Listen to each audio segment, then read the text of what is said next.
Hello, everyone. Welcome to our final episode of Chapter 1 in this Hutt space adventure. Say hello, gang. Hello. Hello, gang. Good to have everyone here tonight as we wrap up the story. Things got left off pretty intensely last session, so just recapping, four of you, after taking this job from Corlear the Hutt, to go and escort a tech team to infiltrate Blast Tech Corporation and steal some data for Golan Arms. Golan headquartered there on Quen Station. And essentially this whole ploy to pin this infiltration, this data breach on Moff Hydra of the Empire and just stir up trouble. Corlear is one of the few Hutts within the other Khajiitics that just are not really a fan of the Empire and likes to stir up trouble when they can. This was one of those ways. So you all had taken the job and headed over to where the Blast Tech Corporation is, and went in posing as ambassadors, if you will, from Golan Arms. Have a friendly, competitive discussion between the two, but eventually took out the presenters there, that your hosts, and immediately that tripped alarms, and the guards came hot. It was on to just do your task. You head to the main data center there in the facility and extract the data, which you were successful in. Not without a challenge. The guards, and including a mechanized droid that came out, almost took out your two tech team members, but you were able to save them and pull this data and rush out of the facility. The escape actually went pretty well. You're for the most part, got out stealthily. But then you came upon the starship that you came in on. You had a droid, CR4H, that had brought you there. And you see that the droid is just kind of scattered about in a couple pieces off of it. The loading ramp was down. You know that was closed when you left, or when you arrived. And the droid is just spread about with some other debris, and then upon further inspection in the ship, it looks like someone just ransacked the entire interior. Just Kylo Ren crying fit, and yeah, so a little hesitancy to some of you to get on the ship, but felt that there was something else. I think it was before you got on the ship. Ra and Tev felt something that just hit both of you. A heavy, like just instant nausea, just unease that washed over both of you. Bleeding didn't stay too long, but it came and it was heavy, and then it dissipated. But eventually piled into the ship, settled in, and took off. Tev just kind of taking initiative and jumping into that pilot seat, whether the most qualified or not. But was able to get you airborne and leave there to head off back to Hutt Space, Quen Station specifically, and begin this handoff of this data. But as you were leaving the surface and reaching towards that level of where you can make that jump, still a ways to go, that dark feeling once again hit Craq and Tevhul.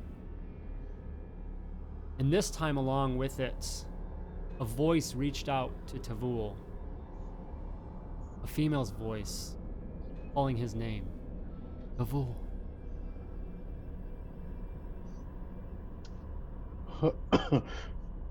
Yeah. Ignore it. Just ignore it. Just ignore it. Just ignore it. It's not real. Nope. Just keep quiet. Just keep quiet. All Tev was just like, he's saying that out loud, and he's saying it to himself. It's not real. It's not real. I think I was in like the co-pilot seat by like, Tev, you good, buddy? What's Totally not good. real? What you sure? Totally good. Yeah. You could take the controls. I just need to get in my head, get out of my head. Okay. And then, like, he'll stand up and like walk to like maybe like the back of the cockpit and just like lean up against something and just. As you do that, Tev, Dash taking the controls, just continuing your climb away from the surface. The computer system beginning its calculations to make your jump. Having to run through that somewhat lengthy process that it has to. You're still too early from getting to that point anyway, but to have you stand up and Zash and the others, wherever, and then all of a sudden you just hear this as blaster fire from the pursuing ship comes and strikes off the vessel. You realize that you're not only under pursuit, but attack as well. And so, let's get some initiative going. Well, first things first, what is everyone doing as this goes down? You know that some of you have some familiarity with spacecraft's starship. So you know, obviously, someone up front as pilots. There is a gunner station, and then you have 2 other stations for an operator or a mechanic. Operator is going to handle communications, targeting, interference, things like that. Mechanic, of course, will manage engines, shields, and weapon energy, that nature.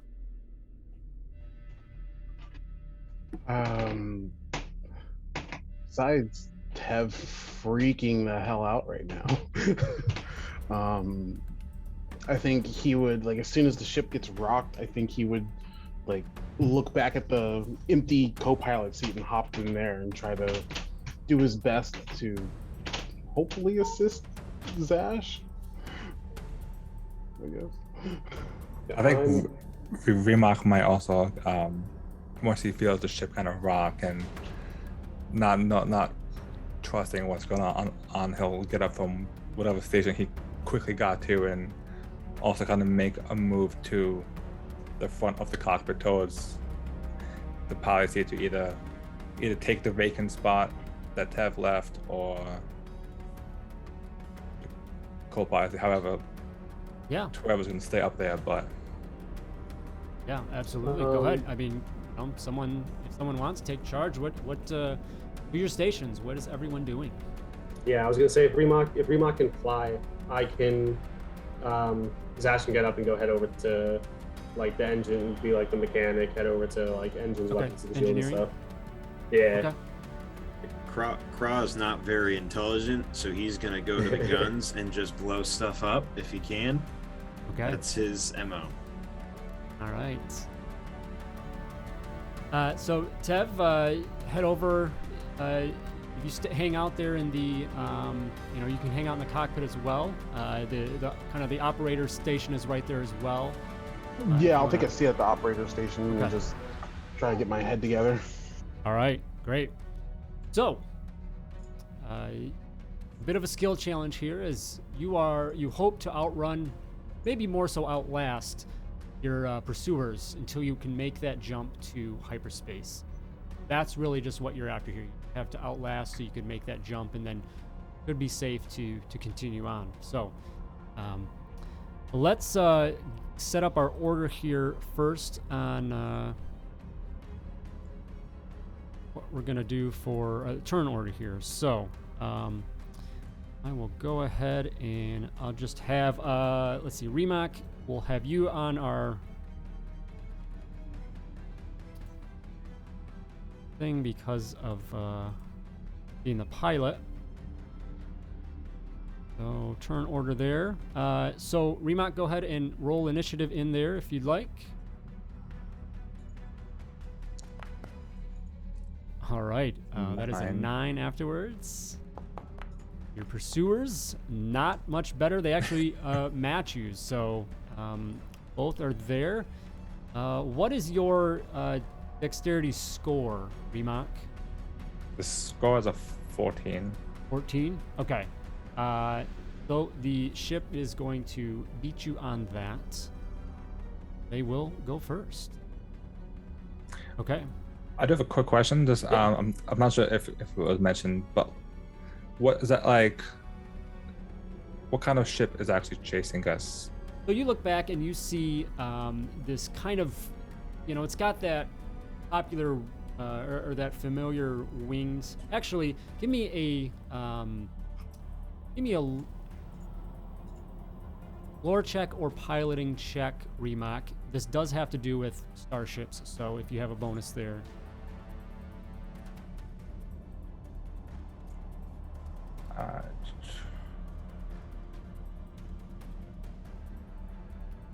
What did your bonus apply to, Let? Investigation or perception checks, but Okay, you can use either of those then. Yeah, whatever. What is the bonus? it just makes it expertise instead of Okay. So- normal proficient. Yeah, give me perception or investigation with that bonus.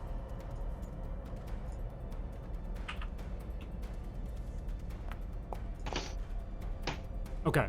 Yeah, so you pull up and you remind me again, did you have time with the Empire and kind of defect, or just I would have I didn't have time with the Empire that much. I may have worked in some Imperial run facilities. Okay. But the Empire and I don't really see eye to eye. They definitely wouldn't be too kind to me and my kind. So use them like when I had to. Maybe I picked up some of my medical knowledge in one of their facilities, but Right. Okay. Yeah. So, that time, I mean, despite of course your resistance to who they are, you still picked up on some information and probably out of a necessity just to be prepared for situations. Also, as a pilot, very on top of their technology in that regard. And so you kind of pick up the signals and recognize, this is just this interceptor TIE little I don't know if that's the exact one, but it looks like a TIE essentially, but it's got a larger folded wingspan, not like the curved wings or the flat bow tie style. But yeah, you can see it's definitely a more beefed up modified ship.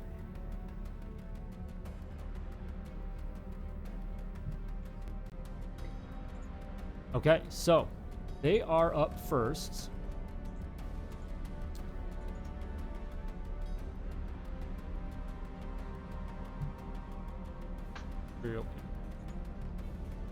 All right, so the ship behind you is just closing the gap, barreling down on you, firing blasts towards you, trying to take you out. You're not sure why. You need to get the Criff out of here. So, all right, they are up first. They are on the offensive for their turn. When it's their turn, they're on offensive for the round. So that means you all are on defense.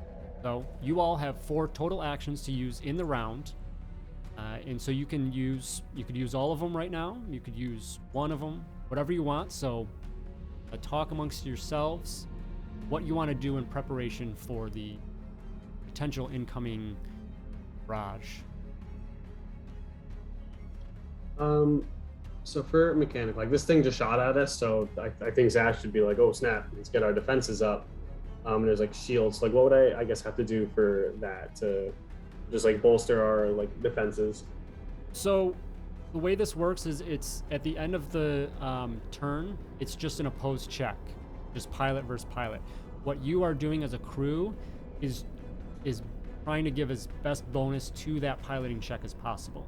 So as mechanic, Dash, you have the option to boost power to the engines, which will supply a partial bonus to both parts of the turn, offensive and defense. Or you can specifically spend your action to go into shields, in which you are on defense right now.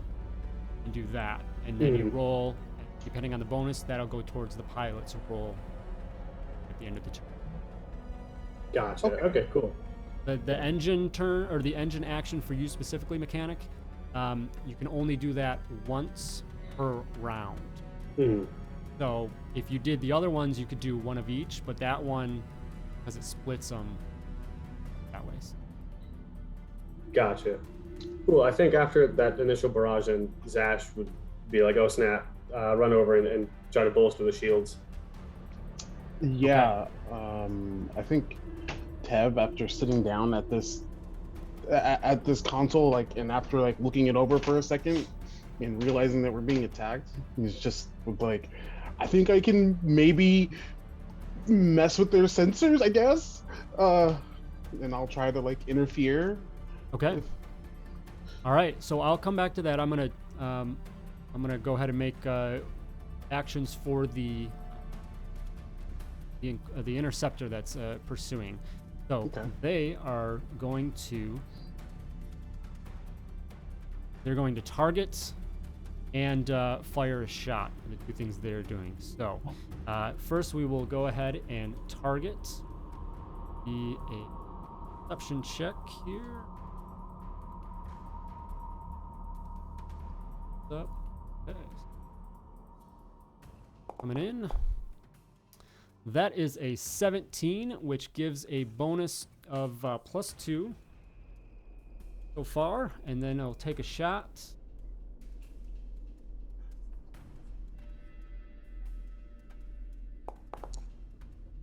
And 11, that does not give any bonus. So the shot, maybe glances off some of the shields as we're working on that. So they will have a total of a +2 on top of their normal piloting roll. All right, over to you guys. So let's go to Zash. You were going to do the shields. So go ahead and give me a technology check. You work to bolster those shields.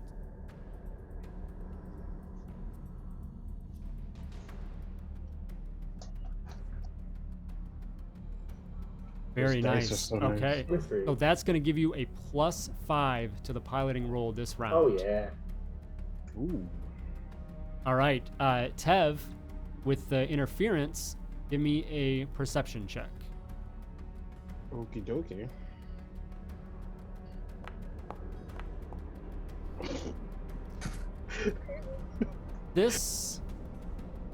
The incoming, darkness that has washed over you, this voice that you haven't placed yet, has just distracted you wildly, and you're just not there. You're trying to figure things out, but your mind is elsewhere. At least right now, you're not offering any assistance. Yeah. Okay. Anything else?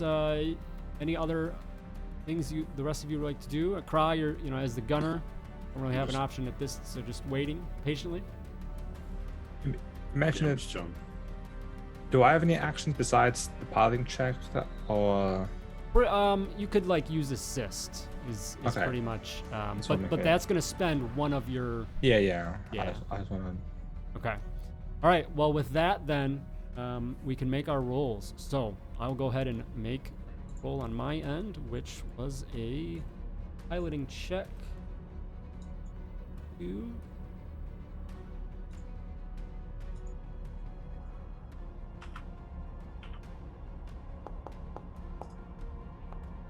Ooh, 23 on the pursuers. So Remok, piloting check +5. Oh no. Ooh, 14. Okay. Doesn't Man, matter. with a +11 on there. Rough. You see, it's because Jesus. you wasted that nat 20 before we I started. know. So round 1, and the blaster fire comes in, and the ship is getting rocked, and you're feeling it out. This isn't your ship. The rest of you are trying to figure out what's going on. It's you need to get on top of things fast, though. You know that for sure. Round 1 is gone. You have obtained 1 failure. Also, you do need 5 total successes before you get 3 failures. You can trade a success for a failure as well. If you get up there and you wanna take a failure off. Go to then continue towards the center. All right. Go to the second half of the round, and you all are on offense now. So you have 2 actions available. What is your move? I'm gonna blast away because I've been waiting for this for like sitting here. We keep getting shot. I'm like, all right, I'm gonna shoot back and just go ham.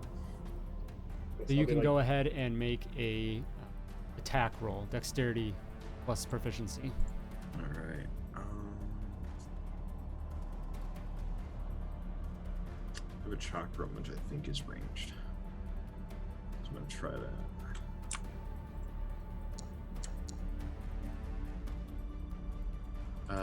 It's a 9. A total. 9. Okay. Yeah. You are getting used to these controls on this ship as well. Tusken probably not spending too much time in the air, and the shots just aren't really connecting as you want. Okay. Never mind. Jeez. Oh man, this is crazy. Ooh, So hang on. Zash, Hang on. I have an idea. Can I recklessly shoot to get advantage? Dang.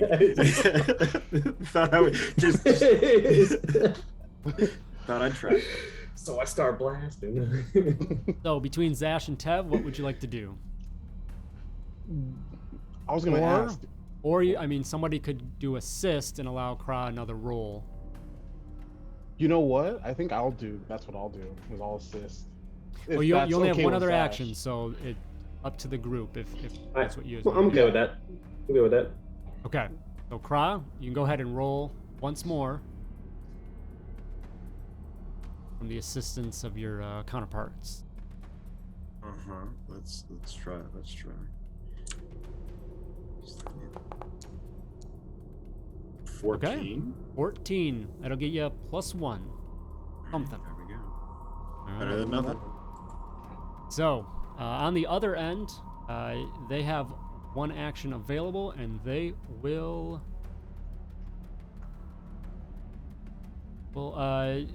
do interference. So that is perception. Nothing. So, all right, straight piloting roll on their end. Remok, piloting roll +1 on your end.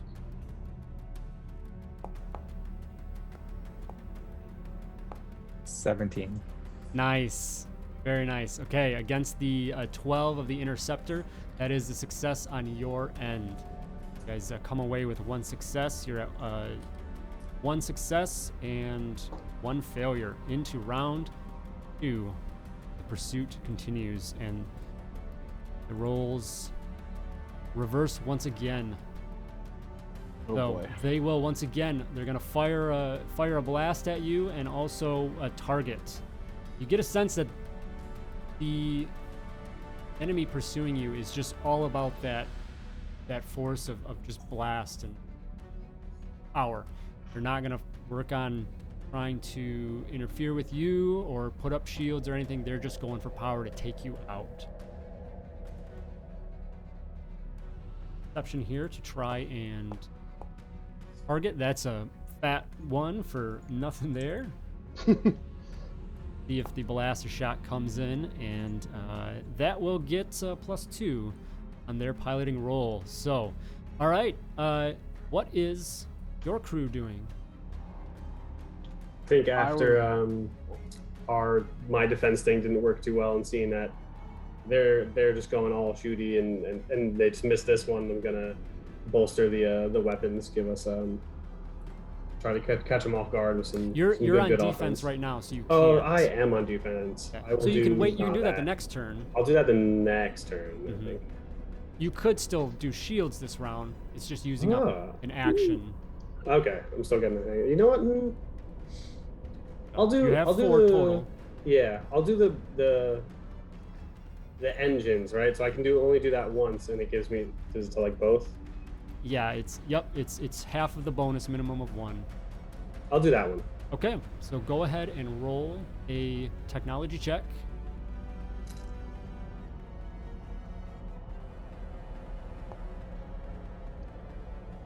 Okay, nice. That's a +2, so half. So you get +1 both turns here. So you have a +1 now, and then when it's your turn, you have a +1 as well. Ooh. Okay, so that is one action down. Mechanic is out. Mechanic can't do anything further for this round. Craq, Tev? I'm going to try and interfere. Okay. Yeah, perception check. Okie dokie. Hopefully it's not bad. Hey! Awesome. That is a 23. big fat +5. So for this round, there's a total of +6 to the roll, Remok. All right. So get our rolls out here, and on my end, I had a +2 coming in to the piloting roll. Well, not great. Just blow it out of the water with a 28 after bonuses there. Getting your second success. Pulling away, dodging the fire as the shots come in, and then you maneuver the starship to get back on the offensive on your side. All right, what are you doing? So I started blasting. Because that's the only thing I know how to do. Let's do that. 14 again. Okay, that is a +1. I'm just like, guys, I'm hitting it now. We can turn around. How many actions? You have do one we more left? action One remaining. more? Do we have anybody that So can either do Remok can assist or a Tev can target. Mark, what do you think? I'm gonna call out to Tav to get the targeting systems lined up, just to give Craq just to line his shot up better. That might help. Alright. Alright, that's what I'll do then. Remok, are you doing it? So are you assisting? Or you? No, for him to use target. Sorry. Yeah. Okay. Yeah. Yep. All right, Tev, perception check. Well, that 20 was there, but okay. What a tease. So, you're wavering. You're going in and out, really trying to concentrate here, but sometimes it's hitting you, and unfortunately this time, you just feel a little distracted. So, though there is a, what do we have total? I think you guys had a Two, I think. +2 this round because a +1 from Craq and a +1 from the previous mechanic element there. So +2, and then on the interceptor's side, they will attempt to interfere.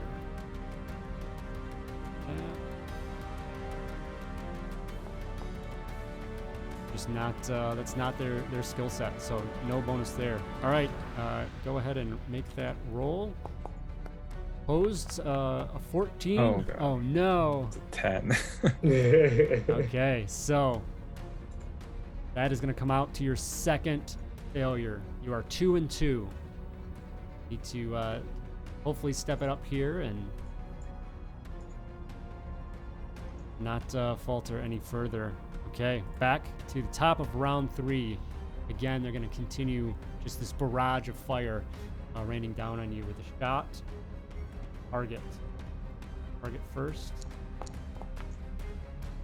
That will come in for +2 on their end. As the blaster shot comes in as well, hitting pretty well, +3. So they have a +5 coming in on this round for their attack. What is your crew doing? I think we keep getting blasted, so I think I'm gonna bump up those defenses. Okay, make a technology check. Can I try to interfere 16. in an unconventional way? What's that? I want to try and reach out and touch the other person that's chasing us. Like the voice that I heard. I'm trying to see if I can reach out and speak to that person. Okay. I want to see if I can reach out and tell them and ask, or not ask, but say, Vez, is that you? And like try and connect, I guess, to throw them off their game. So what do you want to use to do that? I was thinking more maybe like wisdom, like a Okay, just straight wisdom. yeah, just like trying to reach and connect and Yeah, maybe go charisma. ahead and give me a wisdom check. Okay. Zash, you did earn a +2 there.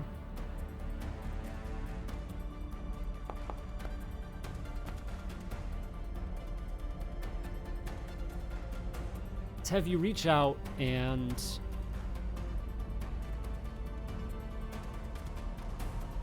as you do, you kind of reach across, out, just envisioning this connection of thought out through the back of your ship towards the other one in pursuit.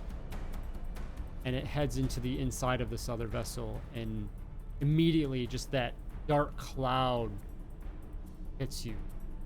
It hits that thought, almost like that thought just runs into a brick wall. Mm. You sense two individuals. Two individuals in this ship. A male and a female. And as the image seems to kind of come in focus, like blurry, and then it's coming in focus as you continue to try and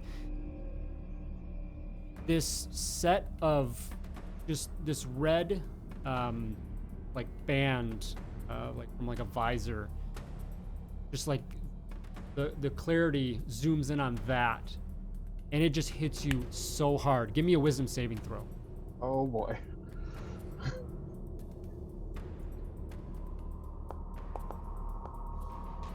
Oh, now it's good. It knocks you out of your attempt to connect with the other ship. But luckily, it simply just, cuts the call. Okay. You feel grateful that you were able to get out of there, because you have a feeling that they could have affected you definitely on a different level. So, okay, so with that though, you'll have if you want to do anything else this round, that won't have up any actions. Oh. Well, can I use an action to assist then? To give Remok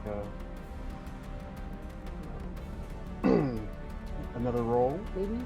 Yeah, you could assist him on the piloting check, absolutely. Yeah. Yeah. So, yeah, absolutely. Okay, so let me. Okay, I've got mine here with. I've got a +5 on my end for their attack coming in, and then Remok 21. You have a +2, then you get to roll at advantage. +2 on top of your piloting. Mm-hmm.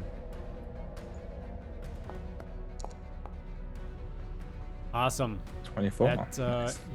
That helped, and you are able to dodge out of the way, defensively outmaneuver pursuits. Gained another success. 3 versus 2. Okay. One more failure, and you all are out. So, come to the next second half of this round. You all are on the offensive. What is your moves? You have 2 actions available.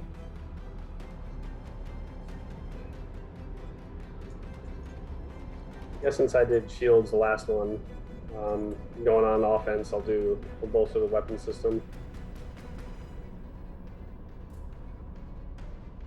You're doing a weapons, you said? Yeah. Okay. All right.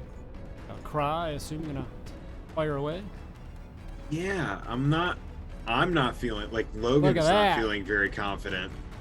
But if we're both, you know what? I feel with that natural 20, I feel a little bit more confident. As Zash, like I can feel the weapon or like the guns picking up, and I'm just Get like, him, buddy. just all over the place. Luke Skywalker when he first gets in that one where he has to use the foot pedals and. So I will say on a nat 20, especially boosting the weapons, you can have this at advantage. Let's go. All right, let's do it. Oh wow, that didn't help at all. Too much power. Too much power. I'm like, I don't know what you did, but I can't control this thing. And I'm I like, gave you it all. 5 and a 1. That's not gonna do it. So nothing from you. Too much power came through. Guns just It's still spinning a in solid circles. +5 bonus there. Do the roll. On the other end, they're gonna continue to just, the defensive maneuver they have, and try to do that. They haven't had much luck. As call it out, yeah, nat 1. So just a straight roll on their end. Remok, you have a piloting check +5. 20. All right, versus the 16. Well, that is a success. This is it. Last round. This is all the marbles. 4 versus 2. Success to failure. See how this goes. Top of round 4. Imperial Pursuit. Trying to close that gap. Firing as it can. Just frustrated with the maneuvering that you are able to do here. And as they have been doing, they are just going to continue to fire into... Yep, first with the target attempts. Okay, and they'll get a couple points out of there. And then firing away with the... 19, and it fell over. The blaster fire just goes crazy wide, getting nothing out of it. All right. What is your crew doing? I think This is the first half of the round, so you do have your full 4 action. Remok's gonna. I'm assuming at this point that we're probably nearing the hyperspace lane, kind of getting close to it. I guess to hopefully, I'm just gonna yell out to everybody, just give it all you got. Come on, let's make a break for it. Just come on. So Cry, you can use the assist action as well. yeah, I'll come down after that because the guns are just nope. And I'll slide down. I'll look at Zash. Where do you need me? Pull this lever, and I'll do like defense to give us a last bit of cover before we finally get off to where we need to be. Okay, so you can roll that at advantage with Kra's assistance there. Technology check. Pull the lever, Craq. That's perfect. Oh God, he's gonna pull the wrong lever. No, not the wrong one. No. Yeah, that was an advantage. I did the... Still a good roll, but yeah, go ahead, roll one more. Might as well see if you can improve. I was doing that control thing this whole Actually, time. you know what? It doesn't matter because 21 is the minimum, so you got the +5 out of it. So Okay. starting off Oh, strong. was it? Yeah, 21's the minimum Mhm. here on the bonus table. Okay, Tev and Remok. I would like to try and interfere again. Oh boy. Okay. Yeah. Remok gonna assist with that. Yeah. Got it. You might as well. Yeah. Might as Okay. well. All right. So Tev, perception check at advantage. Oh boy. Nice. Hey. That is another +5. So, barring tragedy, should be fine here. The pursuing interceptor will make its attacks with some of those blaster fire coming in. Yeah, a 9. With your bonus, you guys are going to succeed. But go ahead and roll that Remok. Piloting check +10, just to show it off. 33. 33 on the there. roll. Oh man. Fantastic. There we go. You just, the 4 of you just start falling into the groove and coordinating with each other, dodging out of the way of this blaster fire. And just right at the last second, the computer says, we can jump to hyperspace. Go ahead and let's do it. You're far enough distance away. Remok, you just punch it, and the rest of your backs get thrown into your chairs, and you take off. And the stars begin to streak into white lines until it swirls into that familiar glow and swirl of hyperspace. And you are able to finally let out a heavy breath. You realize that you've narrowly escaped its pursuit. For now, left to wonder who, what that was.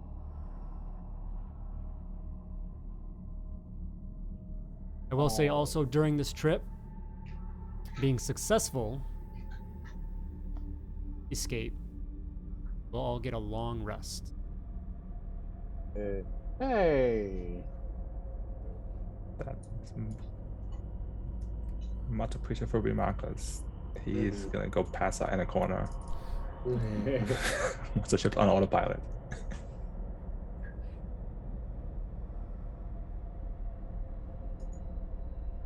So, what are you doing during your travels? As soon as we're in like hyperspace and we're out, there's like no apparent danger. Tev's gonna like sit back in his chair and then just like let out a deep breath and then stand up and try and find like a room, maybe like an unoccupied like bunk, and just go and sit in it and just contemplate. Okay. Was it just that one interceptor that was following us? Yep, there was Okay. just the one. Yep. What on your character sheets there's like a long rest button. Paul didn't find that yet. That should refresh everything. Oh, automatically. Good. Tev, what are you contemplating as you go and sit by yourself? So he would be contemplating like, is this his sister that's chasing after them? Who's the dude? Why is my sister with the Empire? Why is like I thought we were running from the Empire. I've been running from the Empire for so long. I don't get it. I don't understand what's going on, and he'd be just kind of sitting on the edge of the bunk with his hands on his helmet and just like thinking and just like rubbing, like trying to scratch his head but he can't, and just like rubbing his neck and just, yeah. Give me a wisdom check. Oh boy. Boy. Very nice. Oh, 22. Very wise. You sit, and now that you have time to sit and contemplate and concentrate on the feelings, the emotions, the senses that you've experienced over the past little bit, just focusing in on that voice, and while not clear, there is absolutely a familiarity to it. Can't place it, but there's something there. And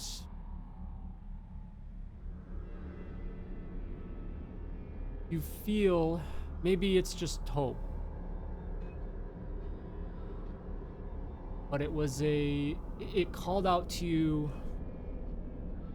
almost. You felt there was the slightest tinge of reaching out, of almost a cry for help in it as well.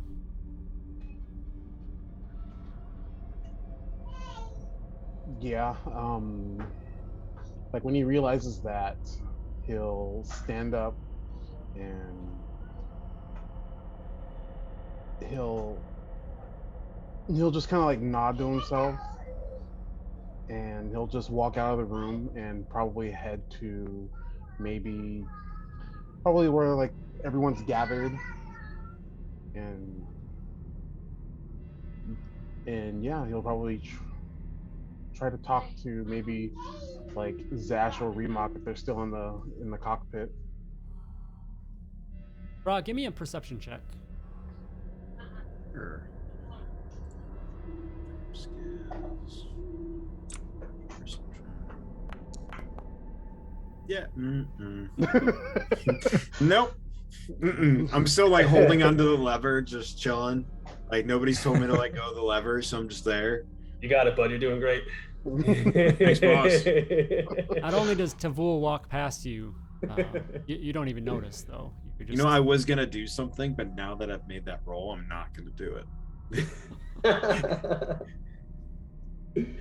If it's outside of your senses, you still could, but No, not with that perception roll. I'm Okay. gonna, yeah. The Craw's just gonna kind of like after he's done pulling the lever, is gonna be like completely ambiguous and be like, "All right, I gotta go use the bathroom," and I'll like just walk off and go find the bathroom. Real quick.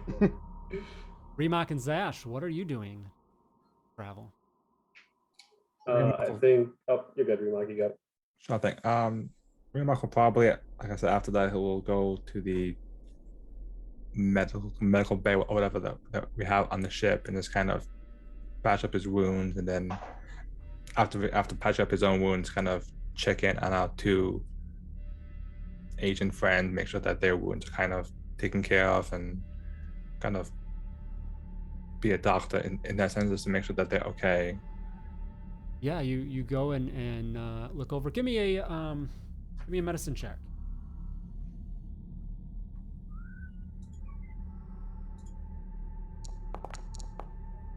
Uh, 22. 22, very nice. So after taking care of yourself, you look over and you see that they both look to be, doing better. Darek, Kendra is there kind of resting, and Darek is awake, alert, and, he looks over and he just says, what the hell was that? He's had a bit of some trouble. There was to be some sort of Imperial ship that was chasing after us. Not sure crap, where. Really? Yeah, I'm not sure where it came from. It's pretty fast though. It just got up right behind us pretty quickly. They after one of you? I don't think they're after us, but I don't know if they knew about the job, or I don't know what. Maybe someone tipped them off. it's no good. I mean, you never know with the Empire these days. I'm sure they're all wrapped up all sorts with the weapon company. Probably both of them, to be honest. Lots of money in the war. You think we outran them? We'll be good when we arrive? I mean, yeah, we made the jump, so unless they can track us through hyperspace, I think we should be fine. And I don't think they can do that, but I don't know. There's not I don't think there's a tracker on the ship. I don't think so, but the ship did look a bit messed up when we got here. I thought someone may have taken a look, but it was all happened too fast. I think people gave a look over the ship. Might be worth taking a look at while we're hanging out. I guess there's not really much we can do about it if it's there, but maybe we can intercept the communications of it. But I think at most it's just be good to know if it is there. So now we got a good few hours still. Give me another hour and I can help out. All right, that sounds good. You And, guys are okay? Thank you, though, by the way, back there. Got a little hairy, but You guys all did good. Yeah, I worked with some of them in the past, but we all came together when we had to, and it did get pretty intense there. I was a close one. Well, makes it more fun, huh? Sure, it doesn't make it more fun, but I prefer staying as far away from near death as I can. Yeah, understand. All right, well, I'll come find you in a bit. If there's anything else we can find on the ship. All right. Back down.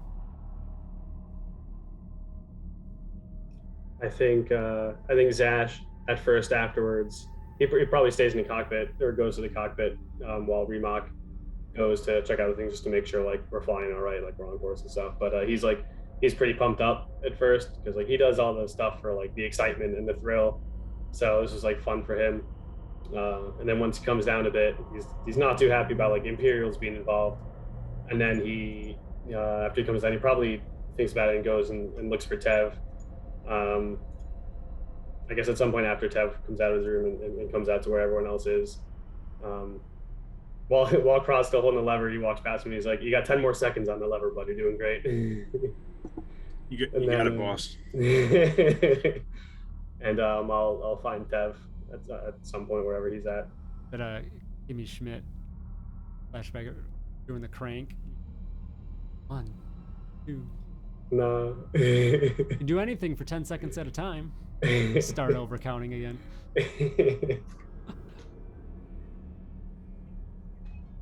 Zash, you said you went and sought out Tev?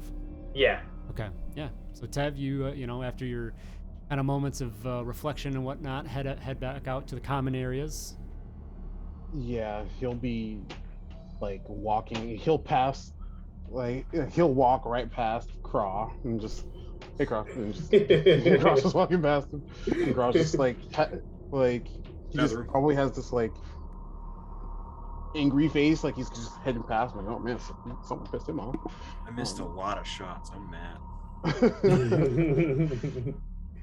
And then he'll just walk into like the common area, like towards the cockpit, and then he'll see Zash, and then he'll just like look at Zash, and then kind of like head nod to like maybe like a couch or something that's nearby.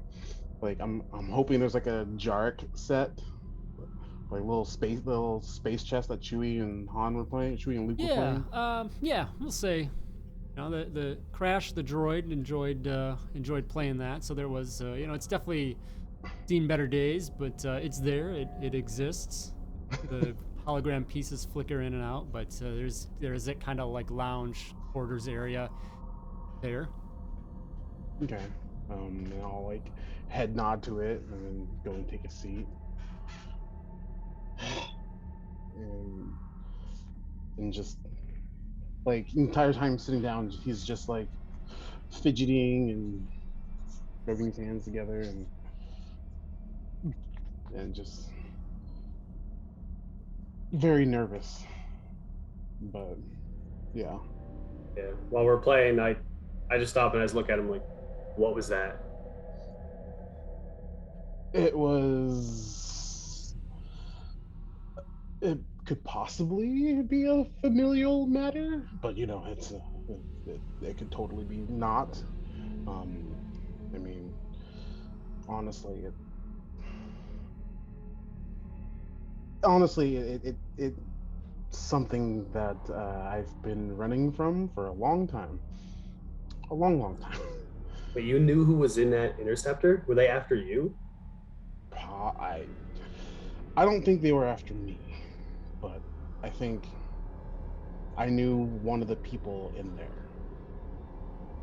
How? How would you know? Did they transmit something to you? Is that why you were saying stuff? Like, And you have a transmitter in your helmet or something they were hacking into? he will like reach up and he'll press the little button and the back of his helmet will open and he'll take his helmet off and reveal that he has just a normal like human looking face with like long like wispy black hair, but no eyeballs and just skin that goes across. And he'll say, more so that I felt that they were there. I think Dash, give me a lore check. I was gonna say, can I like give myself disadvantage, because I don't think like just with my guy, I don't think he would know like what. Yeah, if you want, yeah.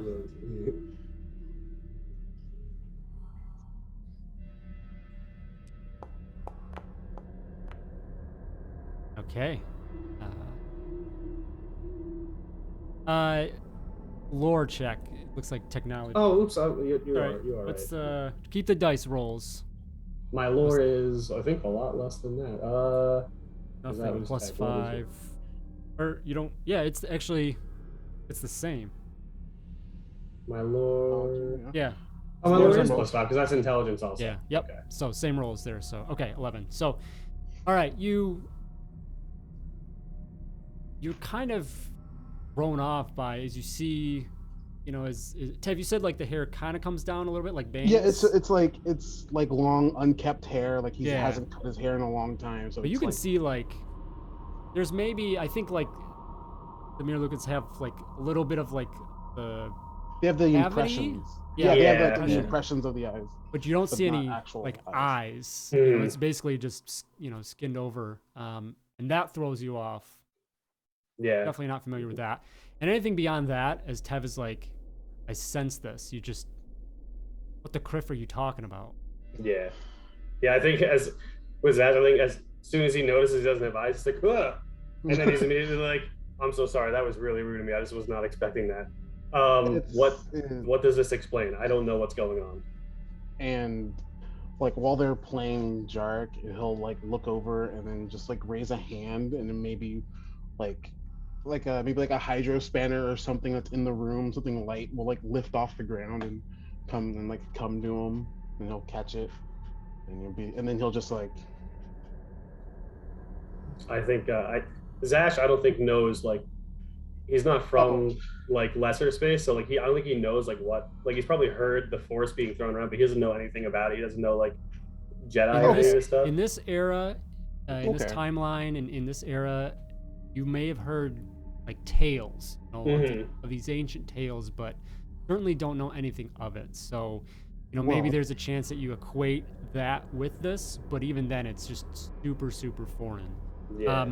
Craq and Remok, if you wanted, you certainly have joined the group as well, so would be kind of witnessing this going on also. Y'all see this? This island's guy's a wizard. What is happening? I'm going I'm not to. a I'll wizard, sit but- down next to him, and I'm not gonna do a whole lot, but I'm gonna reach out with my mind to Tev, and just say, "You too, huh?"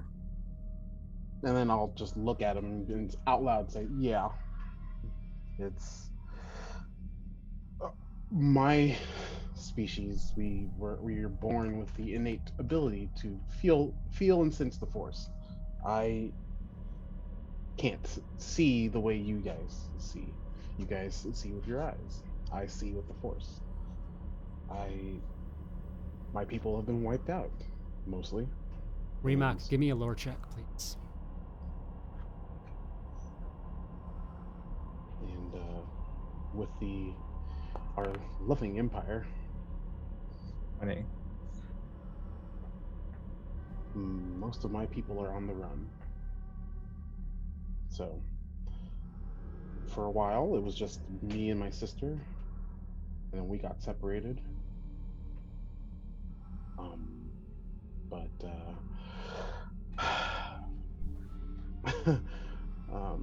Jeez. But Collier is the one that was helping us get from place to place, and when we became separated, I went to Collier for help, and now I'm here. So, Remok, as But- you're sitting by listening to the story, your time next to the Empire side again, you learned a lot about their operation. And just pieces start falling into place with tale that Tev begins to tell. And you've heard stories of these individuals that would hunt down Force users.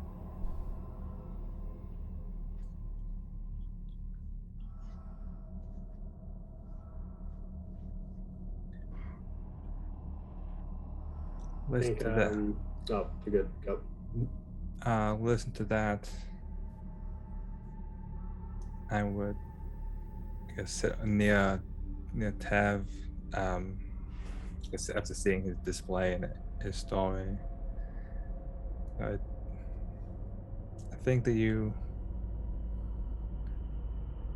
that information is, I think, actually pretty relevant at this moment. I was talking a bit with our friends in the med bay, and we weren't sure that what the interceptor was for, but I've heard stories of the Empire when I was working with them somewhat, and I think they hunted down individuals that had these, that were sensitive to this force or whatever it is that you call it.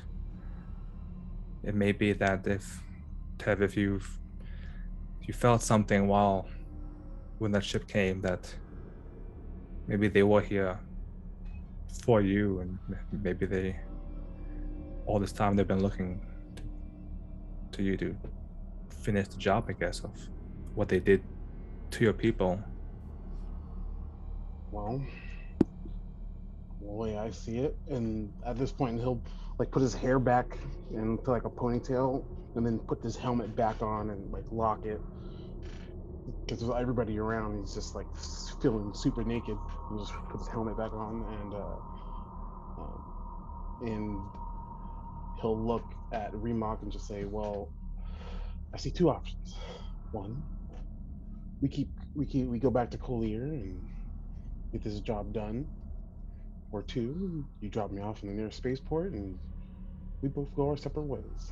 Because if I don't want your guys' deaths on my conscience if they do ever manage to catch up to me. So, yeah. I hate to be the bearer of bad news, but I felt that darkness as we were getting on the ship as well. You too? You can do this stuff? What is... I feel like Zash is just like... Oh, yeah, I forgot I didn't talk to... Wait, remember? Oh, you forgot. I talked to you in my... How do you think I talked to you in your mind earlier? That's a good point. I thought you it was just completely went hold way over your head. This is just normal for you both. You just there's a race of eyeless space wizards that are being hunted by the Empire, and we just fell in the... What is going on? I mean, I'm not Zash really is like losing it. Not really. He has no idea. A space wizard. I'm more of a bartender that happens to multi-class with a space wizard. It's multi-class you speak of. No. Can everyone do this? Zash just like puts his hand over to like something and tries to like lift it. It's like nothing happens. Well, they definitely know there's two of us, though. Yeah. And Remok, what you were talking about, they would... Todd, would Tev know what they're called? The people hunting you? Yeah. Give me a lore check from you. One of my best skills. Not really. Oh wow. Nice. So yes, you have heard of, you know, the specific group of individuals that you know, are commanded by Lord Vader himself. But they sent out inquisitors, come out to hunt down Any remaining Jedi or Force users throughout the galaxy? Well, Remok, the ones that you are referring to, they are called Inquisitors, and they are very bad people. They were good people once, but hopefully, I've never seen them to be good. And I believe on that ship, my sister and her captor and or partner that I have no idea of was with her. So yeah, great times. Okay. Well, regardless of the crazy shit that's happening, which someone is going to have to fill me in on later, I think we should finish the job. Tev, we did this job together. I'm not abandoning you and letting you off at some random spaceport. You said Corlear knows how to handle these things and helps your people. I think he'd be a good person to talk to. We're going to him to get paid anyway. Maybe he can help us. True, I just wherever the Empire goes, especially Inquisitors, once an Inquisitor gets your scent, it's hard to lose them. I They thought have I really good lost this scent one. too. I'm learning so many things. No, Well, it's depending. more. Yeah, I don't think they smell very good. It's more of like a mental scent, so they can like smell your thoughts, Mhm. think. This Voice is comes so in weird. from kind of the back side of the vessel where the quarters are. Voice you recognize of Dark. It looks like they've got something else too, a digital type of tracking. He's holding up a small little device that looks like it was ripped out, with like wires hanging from it. They, I think they know where we're going. Dark, did you know about this space magic too? Oh snap! You're still here?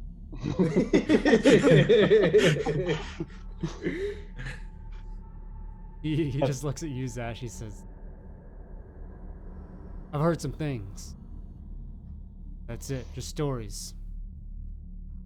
But they'd come true, or Griff end up on a ship with not one but two of them." Tev is No. just like slowly lowering the blaster that he pulled out of his holster and putting it back. There's a damn good chance that they'll be waiting for us right on our tail when we land at Quen. Oh god. Oh boy. Oh boy. Oh boy. Oh boy. All right. Well, I guess we're gonna need a plan then. I mean, Well, can we radio ahead or? Not while we're in hyperspace. Short window once we come out to come into landing. Have to be prepared. I don't think they would dare fire upon an open space station. If we land. You underestimate an Inquisitor. Eh, Tensions are pretty bad there at Quen, but Quen does have a whole level full of Imperials. So yeah, that definitely adds to the complications. But like a friend here, gesturing to you, Remok, if these individuals are any close to what I've heard as well, they're just coming right for you. We're not going to worry about anything else. And they'll get there. So, Yep. and you can only run so long. You think you can take them on?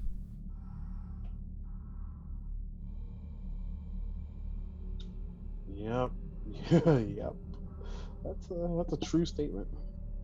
I'm not going to be able to blend in. Y'all remember what happened last time. Stuck out like a sore thumb. If it wasn't for the help of the doctor here. Well, Dark's kind of mood changes. Work on his. We've still got a good 3-4 hours to think about it. Anyone up for some gambling? Yeah. He sits down Remok at will a table. definitely, and Remok will pull out his set of sabacc cards that he Okay. also carries with him as well. You see Dark, his eyes just kind of light up a little bit as that. He says, "Man after my own heart, that is my game.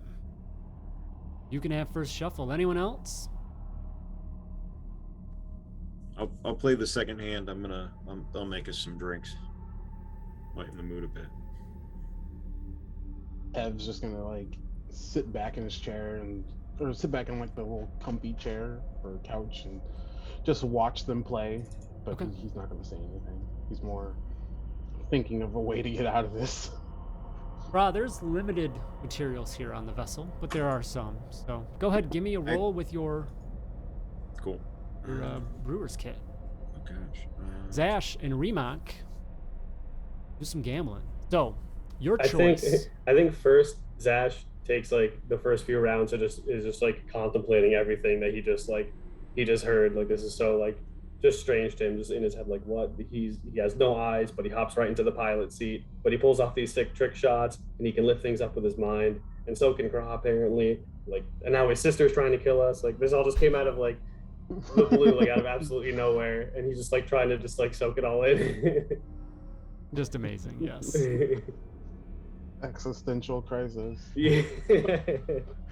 Better rep, Craq. It says I'm not proficient, but I definitely am. So it should be an additional. What's proficiency? 3. bonus? 3. So it should be a dirty 20. Okay, very nice. You make do with what's available on the vessel, and you feel very confident in these beverages you're able to whip up and pass around to the crew to, as you said, kind of take the edge off of the situation away. I make Zash a double, and as I walk up to him, it's like, yeah, I don't need to sense your emotions like I did at the bar to figure out that you're on edge. So here, I made you a double.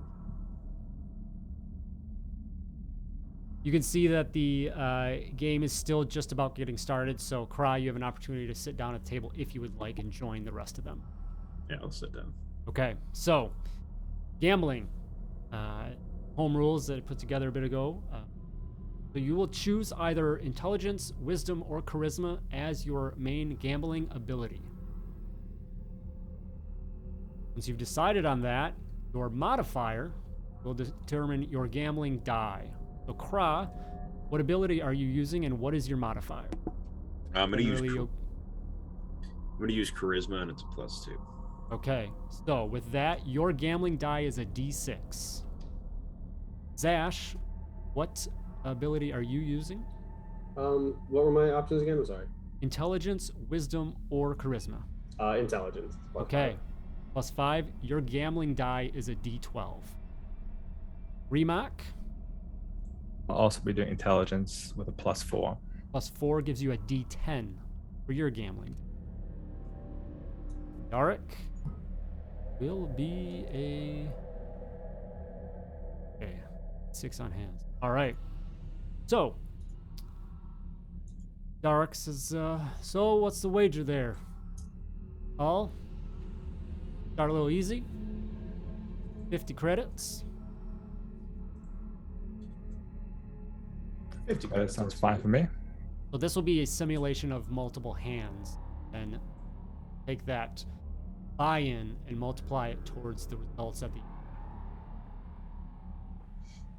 So 50 credits for the buy-in to start. All right. Cards begin to shuffle. Deal. We will start. If you have proficiency in a gaming set, any gaming set, it doesn't have to be sabacc. That's what we're narratively. You do get to add a bonus. Remok, are you proficient? I am actually, yes. Okay. Craq or Zash, are you proficient in a gaming set? I don't think so. Let me just double check real quick. I am not.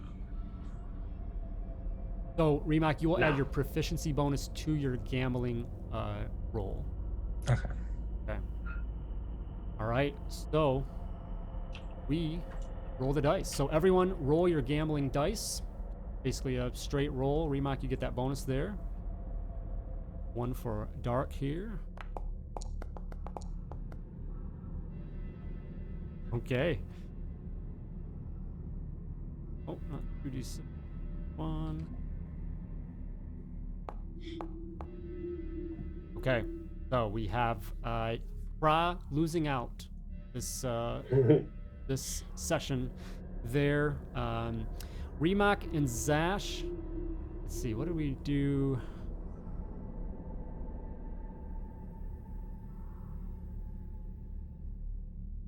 Checking on the tie there. If there's a tie as a single number. Okay. So Remok and Zash, you would be at the top end of the group. That puts Dark in the middle, Craq at the end. So Dark gets his 50 credits back. And then the difference is 8 to 1, so 7 times 5. Quick math is 350. I think 7.5, 350. So 350 credits is the winnings, and that'll be split in half to Zash and Remok. So 175 each. Craq, you owe 350 credits. So you lose 350 credits. About that, guys. I only have 170 credits. Can I take an IOU for when we get paid? Because we're supposed to get like 1 million credits, right? I don't know how many. I don't know numbers. I was just like, this is cool, but cool. Yeah, sure, whatever. I think owe Zash you is to more about Craq. the All fun. right. Okay. So another round. Here, Dark says, well, let's just keep it same. 50 credits. Yeah. All right. I think immediately after that first gambling victory, Zash has completely forgotten about all the crazy stuff, and he's in on this. Feeling good. Okay. And I'll mention this. There's opportunity to cheat if you would like. Basically, that would allow you to re-roll your gambling die. Basically, roll it at advantage. So to attempt to cheat, you'll make a sleight of hand check, and this is opposed against everyone else's passive perception. You have to beat their passive perception. If you fail, then you automatically just you lose lose out of the round, and you become you pay in the difference. You pay in the difference from the remaining highest gambling rule. So you have to pay in kind of as a cheating. So let's go ahead and make. Well, I guess it doesn't matter because it's based on passive perception. So does anyone want to attempt sleight of hand? I don't think Zash would. I have an interesting question. Instead of using sleight of hand, could I use my athletics and jump up when I get my hand and hit the table and cause the table to tilt a little and the cards kind of scatter so everybody's hands get messed up? Except for mine, of course, because I'm holding it.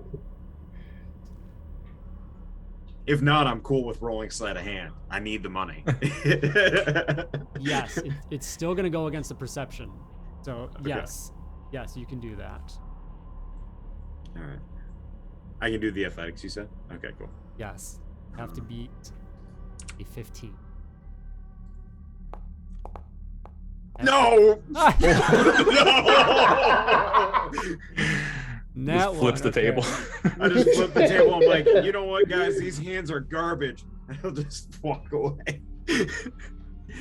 You attempt this, and the rest of them just are like, what the hell are you doing? What the crap are you doing?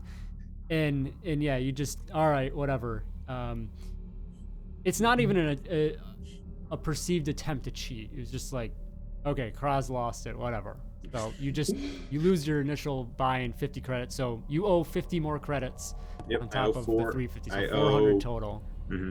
All right, so Zash and Remok, go ahead, roll your gambling die. Dark will roll as well. A 3 on his end. I'm gonna try and slide over 400 credits to Craw just while no one's looking.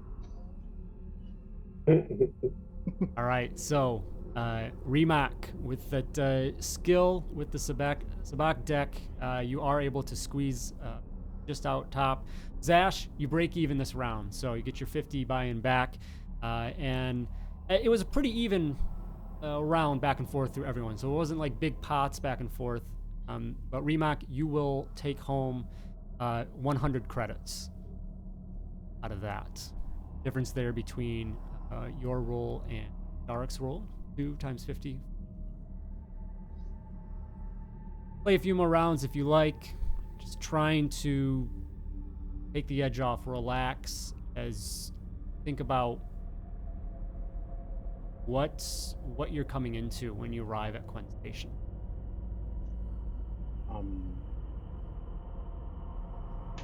Kendraya comes out, just hangs out as well, looking in better spirits. So, I have an idea.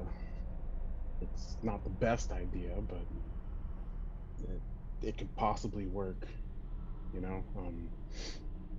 Seeing as how the Inquisitor is after myself and Craw over here, we can probably maybe position ourselves in some kind of big, not like a big open spot to give everything away, but maybe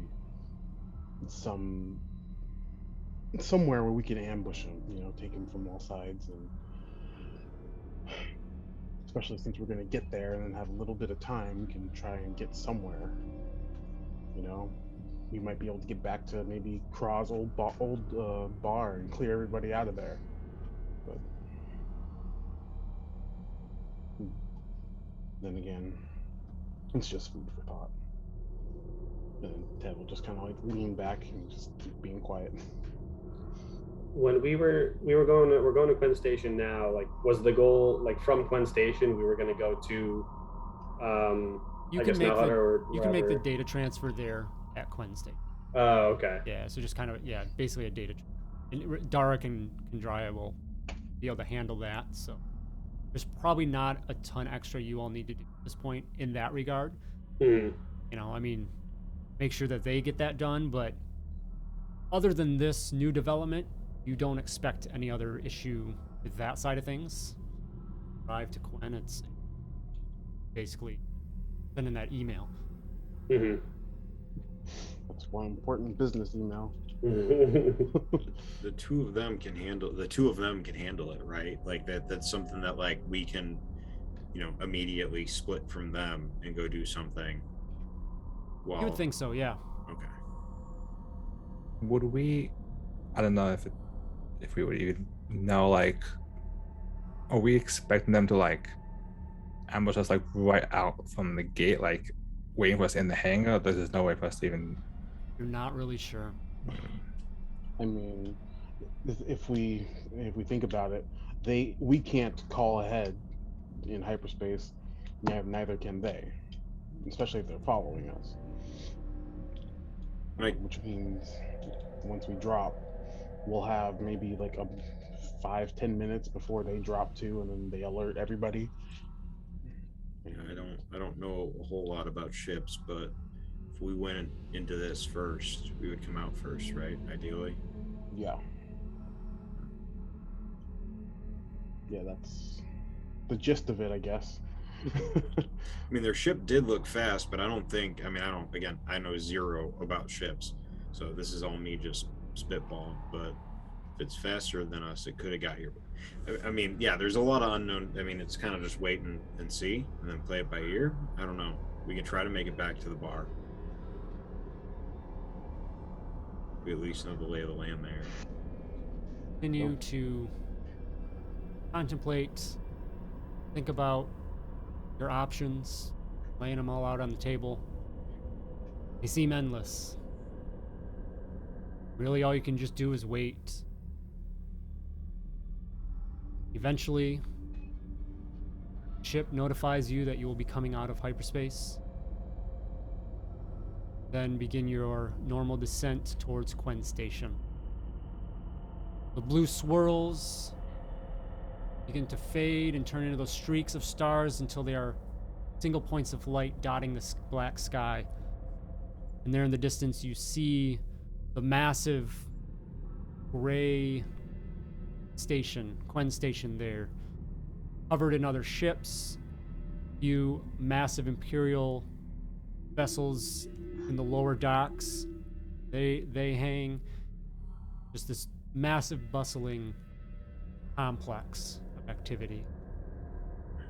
And you begin your descent towards your landing bay. Drop off your cargo and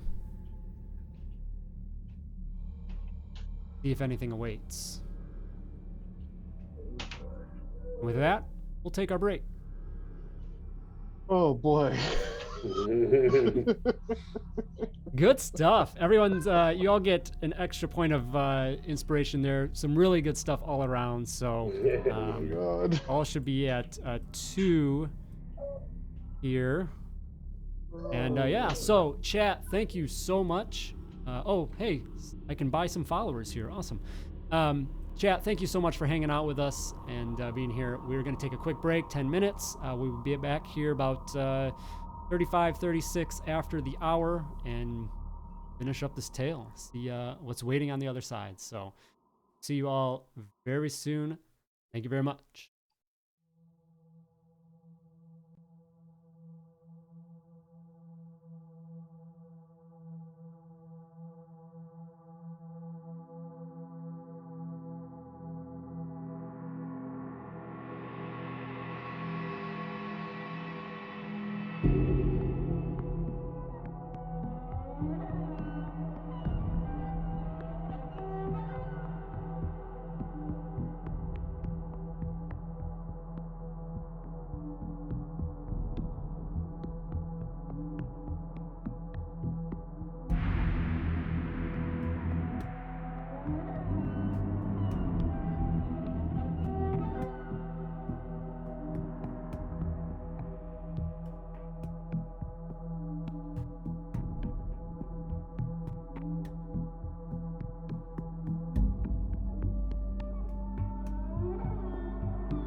We are back, everyone. Welcome. Thanks, chat, for staying with us.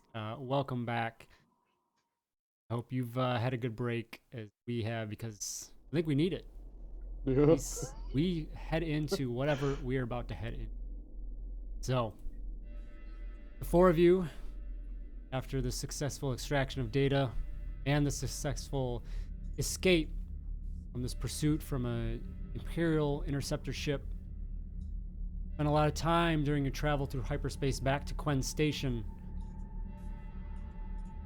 contemplating what you're going to do as you realize very likely being pursued by Imperial Inquisitors after Tevhul, most likely, maybe having a connection to one of the Inquisitors, and potentially Craq as well. And who knows who else, Zash? Maybe everyone else is a Force user except yourself. You just learning so many things today. But all you can do now is just wait, essentially. Bring the ship down, land in the docking port, the docking bay there on Quen Station. Dark and Kandrya, send them off. They both turn to you, and Dark just listen. Again, thank you for help there back last time. Couldn't have done it without you. Good luck. Yeah, you too. I hope you make it through and are able to spend that money for this job. I hope so too. Knowing Corlear, he's not going to give me your cut just because you don't come back to collect. So wouldn't want to see that go to waste. Makes sense. Maybe see you again soon, Brian says as well with a wink. The two of them kind of head off into the dark corridors there of some side passages of the station, leaving the four of you to head in, deeper in, to just see what you can do about this looming situation. Tevhul. Oh boy. Didn't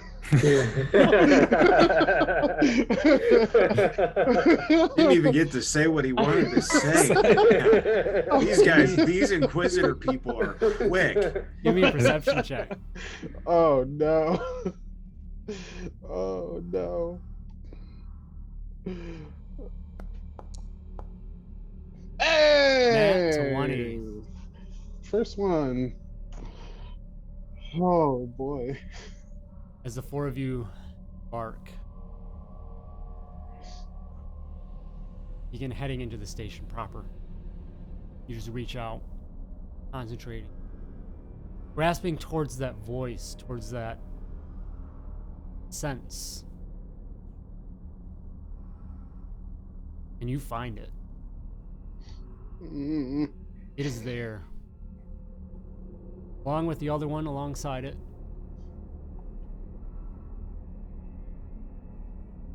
They, unfortunately, are ahead of you.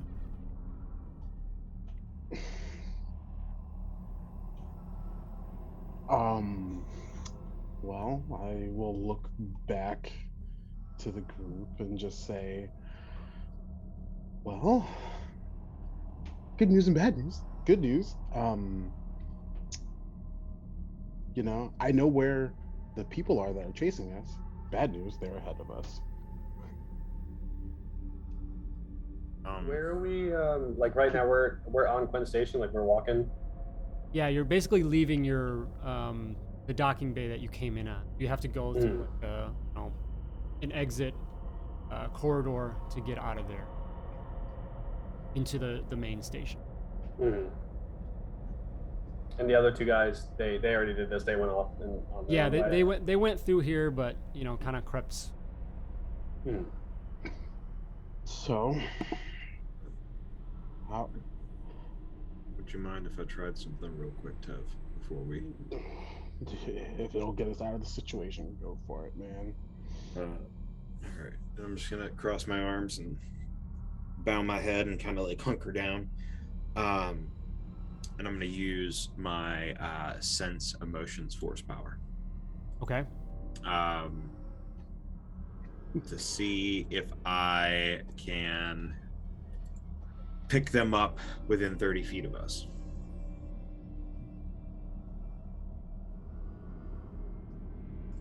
So, do you have to roll for that, or is it just? No, I can reach out as an action, pretty much as an action on my turn for the next 10 minutes. I can reach out to somebody and censor their emotions. Okay. Like just their like blanket level, like anger, pain, regret, like that kind of stuff. So as you reach out, you're not picking up on anything. You get kind of the static, if you will, of your counterparts, which you concentrate enough to block that out, but you sense it. You don't sense anything else. As you initially begin to make your trek in towards the station. Give me a perception check. Oh, great. I'm so good at those. Perception. Do those. Hey, I'm pretty good at this. 15. 15. Concentrate. Continue on and give me a wisdom save. Oh boy.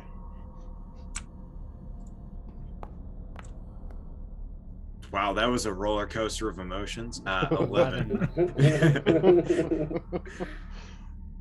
Something begins to come up on your sense. And it's small. And before you can let go and get out of the way, it's almost there instantly. It's something that rushes towards you and hits you faster than you realize. And that just nauseous, queasy feeling hits you like a ton of bricks. Oh, I'm gonna like take a. You take 5 points of psychic damage. Okay, so I was gonna take a step back, so instead I fall to one knee, as just the mental, and I hold my head and like hold my stomach at the same time, and I'm gonna turn off the spell or the force power. So as the rest of you are turning and you see Craq go down, you can hear footfalls as you're at the bottom of a ramp that goes up into the station. You can hear some hard-soled footfalls walking towards. And then a deep voice echoes out to the group. Well, what a coincidence.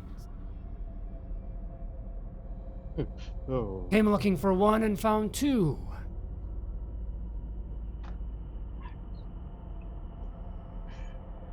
Well, hey, hi. Fancy meeting you here, stranger. We're just on our way to the refreshers, if you wouldn't mind. We're just gonna go back this way and pick up our friend and keep going. And Ted's just starting to back up. Almost demonic chuckle that comes from the voice, and the individual then steps backwards and turns to you can see a female figured individual next to her that has like this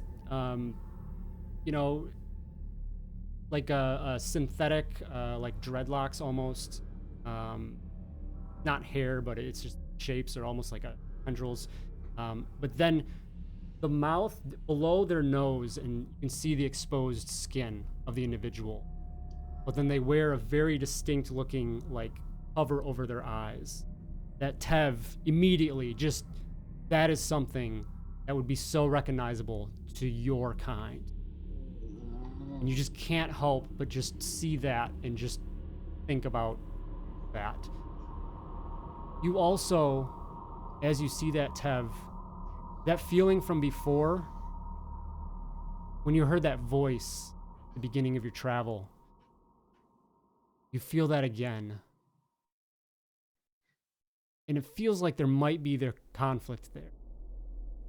Now that the two of you are there in person, seeing each other, but the one Inquisitor steps backwards, turns, and says, "Sister, get your brother." And then you see a shimmer go up around him, and he just stands there with his arms crossed, his head up in a cocky pose. And the female like leaps forward at all of you, igniting her lightsaber. And she goes in a stance. Let's roll initiative. Oh no. When the guy said sister, I think Zash looks over to Tevin and is like, "Is that guy your brother?" No. It's the other one. We're all Sounds so related confusing. through the Force. We're all related through the Force. Every single one of us. Come on, no whammies, no whammies, no whammies. Yes! Hey! Yes! Hey! That's what I needed. All right, Nice. Okay. that's exactly what I needed. I need to get in front of you, all you squishy people.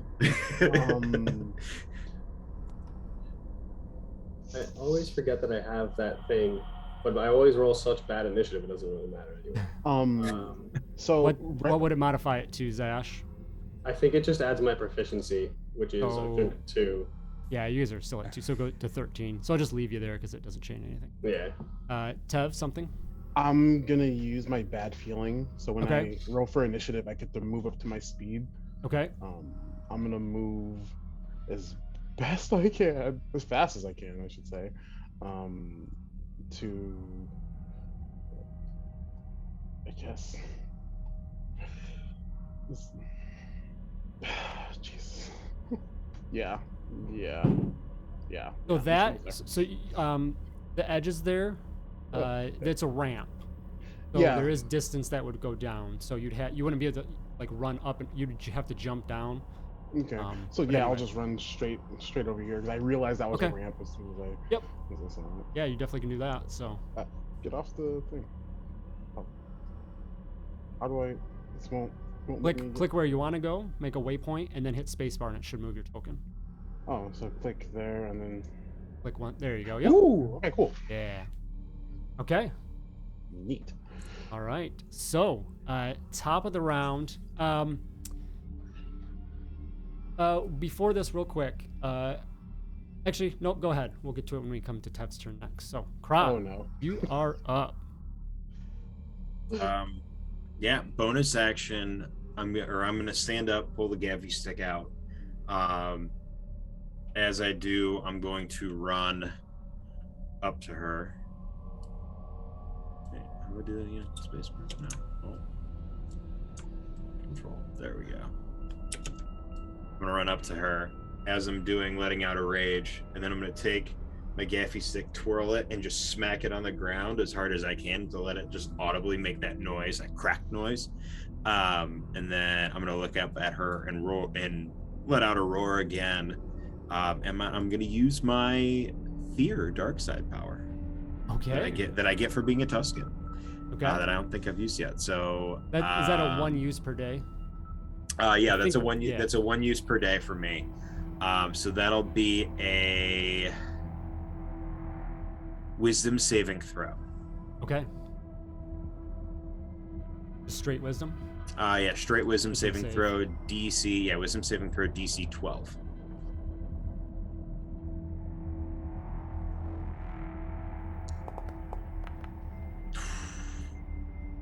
You're gonna try and frighten the Darksider? You know, I don't know. Maybe. All right. You come and you smack down the stick on the ground, and it echoes in this, just plated, steel-plated facility here, echoing through.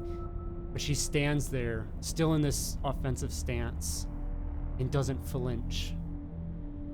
You see maybe the slightest turn of her grin, as if to just say,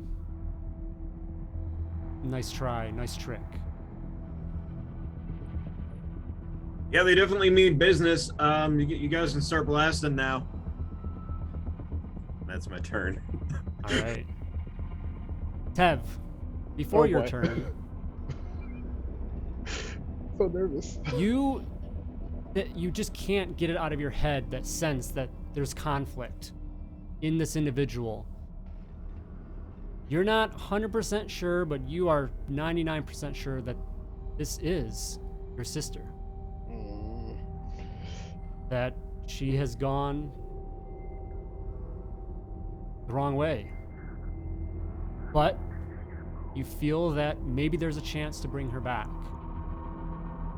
So, on your turns, as a bonus action, you can attempt to try and persuade her back. Okay. So this will be essentially that dueling kind of rock, paper, scissors style. So you can attempt this with a insight check, deception, or persuasion. And then it'll be against whatever they do. You'll make the call, and then we'll see, if based on what you pick and what they pick, there's advantage, disadvantage, etc. Okay. I'm going insight then. Okay, so you're gonna do that. Mm-hmm. All right. So, let me see what they will choose with the D6 here. Randomize that. Let me. Okay, in that order: insight, deception, persuasion. So 1, 2, 3, 4, 5, 6. Let's go. She will be choosing insight. Did you say insight as well, right? Yeah, I said insight as well. Okay, so it's just straight rolls, since you're both choosing the same thing. So, go ahead and make an insight check.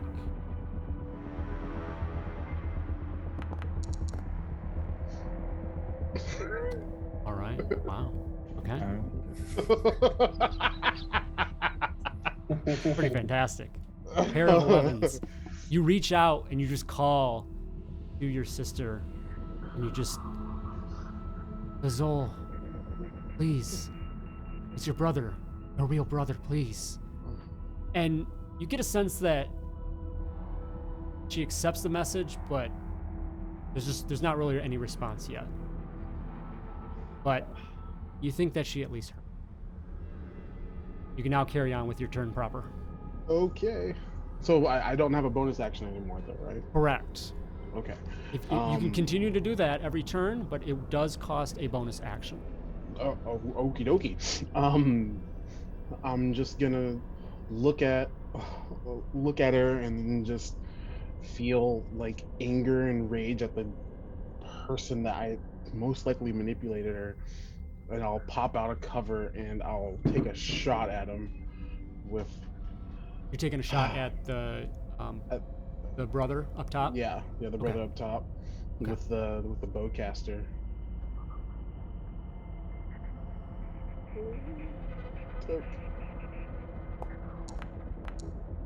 Oh, that was a. Whew. You peek out from this little column that you're kind of hiding behind and launch the shot up towards it. And in your view, this kind of grayscale look of the world as different objects are lit up. And you just see this, for you, just this pure, really dark, shadowy figure where he stands, knowing that he's just so full of this dark energy. But then that shot goes off, and it just seems to hit something and dissipate out. And the rest of you also see that faint, shimmering force field energy surrounding him is protecting him. And the shot does nothing. And you just hear this laugh. You might want to concentrate on the other. She will prove quite a challenge. He'll go back around the pillar and then he'll use his reaction to hide. Oh god, this is horrible. So I'll make this.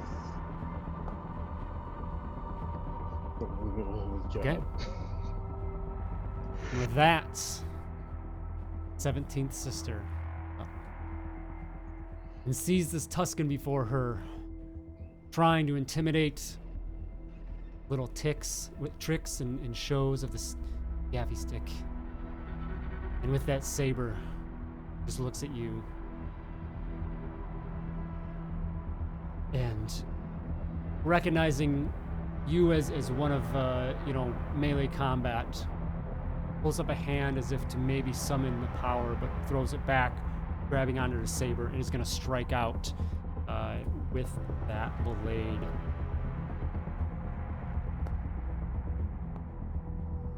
The 13, which will miss, I believe. That misses, correct. Okay.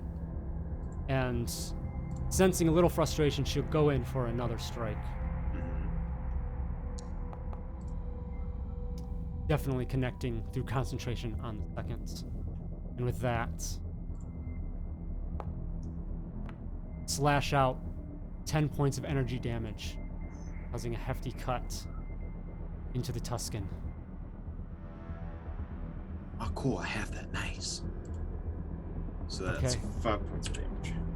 What's that? That's 5 points of damage. Are you raging? Yes, I raged at the start of my turn. Okay, I didn't hear Yeah, that, but you're good. All good. Okay. All good. Okay, so it is against energy as well. Yeah, it's kinetic and energy. Those are the Okay. only two. All right, so that is her turn, and with that, we move on to Remok. I'll call out to Tev and be like, Tev, is that your sister? Are you sure? Yeah. Oh yeah. Oh yeah. All right, then. We'll keep you busy and you do whatever it is that you do. So I'm gonna bonus action to use my critical analysis on Tev. Okay. So Double right then, click him. There you go. Yep. yeah. So then he can at any time use it to get a +4 to a roll. One time. Yep. Yep. And then I'm just gonna move up near Craq, and if it being close enough, I'm just gonna give him one of my special prescriptions. That's a very good idea. Thank you, Doc. So it's a D4 plus 4, so it is 6 points of healing, Okay. Basically, wipe away that attack that came in. and then the next roll you make is a D4 to it. Oh, it gets to add on. Yes. Nice. Awesome. Okay. Craq, give me a perception check.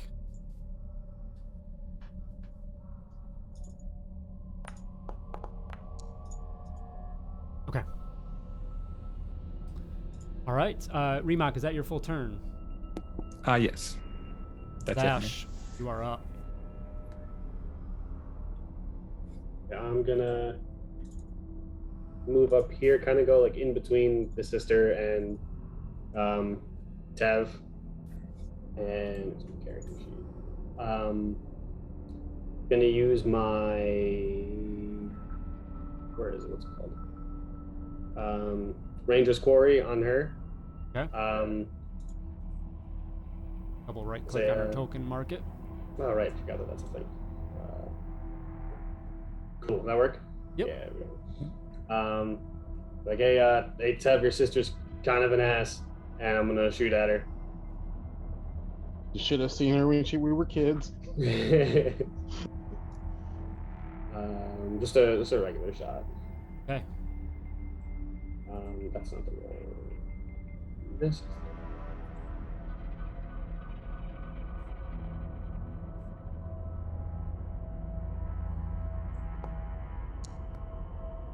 Ooh, I assume that won't hit.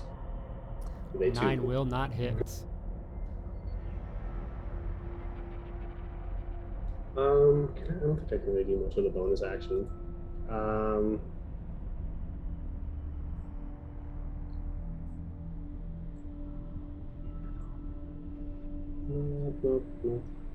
Yeah, that'll be my turn. Okay.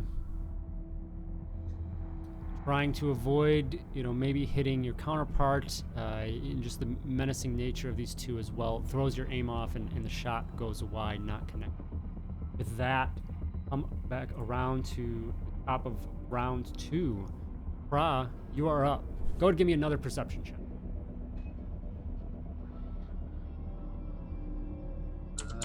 Yeah, give me 1 second. I was looking up an item. My passive is probably 11. 10 or 11 tops. Yeah. Perception is gonna be 18. Okay. Ooh. You pick up on this connection between Tev and this individual before you. And you pick up on Tev reaching out towards her. And it's maybe hard to translate into, what you perceive as the Force. Mm-hmm. But you sense this conflict as well. And you think there's maybe an opportunity to assist in communication or whatever that Tev is trying to get through to individuals. So, if you would like, you can offer assistance in this. and basically spend your bonus action, make a roll, and then that can help go towards Tev's attempt. So now going forward, you know that this is kind of something, and you can spend your bonus action to do that. Okay. I think for right now, my goal is that if maybe I knock some sense into her, that she'll be more perceptive to what Tev is saying. Yeah. So I'm not gonna reach out with my mind quite yet, because I don't think she seems pretty violent. I've been slashed with a lightsaber. I'm raging. So what I'm gonna do is I'm gonna pull out a bottle of deuterium pyro. Okay. And I'm gonna chug it. Now, so if it's, are we using your potion rules? Can I do this as a bonus action, or would this be an action? What is it? So deuterium pyro is an alcoholic beverage favored by most ruffians. Features terrible flavor, strong aftertaste. For the next minute, anytime I roll, I'm basically like putting myself on a high. And anytime I make a roll, an ability check, attack roll, or saving throw that uses strength, I add a d4 to it. Okay. And then at the end, I make a con save to see if I become. Is this like a subclass feature? No, this is an item. Okay. Yeah. I bought a bunch of alcohol before we left. But it says in here that it's an action, so if you want to roll it as an action, I'm okay with that. But I know we were doing like med kits as bonus actions. So. Yeah. Yeah, I'll say self-application still a bonus action on that. Cool. Then I'll chug that. Get rid of that from my inventory. I'll pull it out, chug the bottle real quick, smash it at my feet, and then just smile and you're gonna like this. And I'll take my gaffy stick and I'll swing out using Sonic Blade the Sonic Charge? Yeah, Sonic Charge as I do. So that'll be, where's my gaffy stick? I'm not gonna go reckless. I'm not. And that's going to be a 17, but I add a d4 to my roll because of Remok, and I add a d4 to my roll because of my beverage. You can put those into the conditional modifier next time as well. Gotcha. I was doing the control alt, so I forgot. Okay, nope, all good. Cool. But yeah, so yeah, that'll be a 25. definitely hits. Cool. And that'll do damage. Situation bonus 1d8.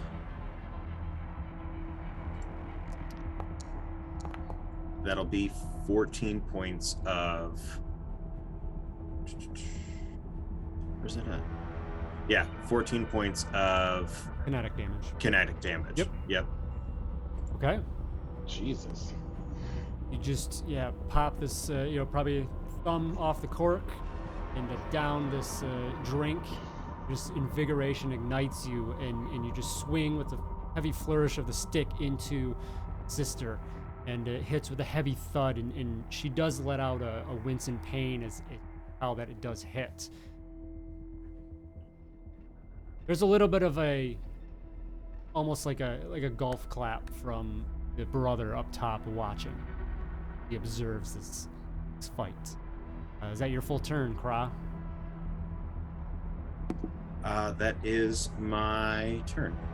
Yeah, that was my bonus action. That's my action. You know what? I will wheel. I'm just going to wheel around to the back of her. So that way she has a direct line of sight and can see her brother. Tevhul, you're up. I'm going to spend my bonus action, and I'm going to say to her, like, I'm going to pop around the corner, and I'm going to say, Vez, you went from running from the Empire to joining them and hunting more of us? This isn't like you. What happened? Come to your senses. This isn't you. And yeah. You try and continue to pull her out of it? Yeah, I'm gonna use my bonus action. Insight, deception, or persuasion. Insight. Insight again? Okay.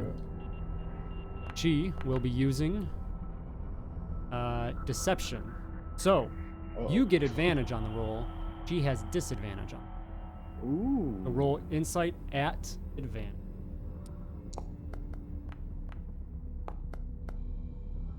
Oh, I gotta roll. Oh my god, please. Yeah, wow, right? Oh wow. Okay, so you call out to her and you feel yourself breaking through. And a voice comes back, all mentally. She says, This is the better path, brother. Come with us and learn the true extent of our powers. What is so good about the path that you have taken? There's no opportunity for me along that path. Would you even want me with you by your side? And you can sense that though she seems resistant, hesitant, that conflict seems to pulse a little bit, as if you did get through a little bit. What else are you doing? I'm gonna look up at the brother that's standing up there, and I'm gonna look at him for a second, and I'm going to use my where is it? My sharpshooter style to mark him. Okay. And so I just double click on him, right? Double right click. Yep. Cool. I'm gonna mark him, and then I'm gonna look at my We at my all sister. end up with like blue colors. Change that.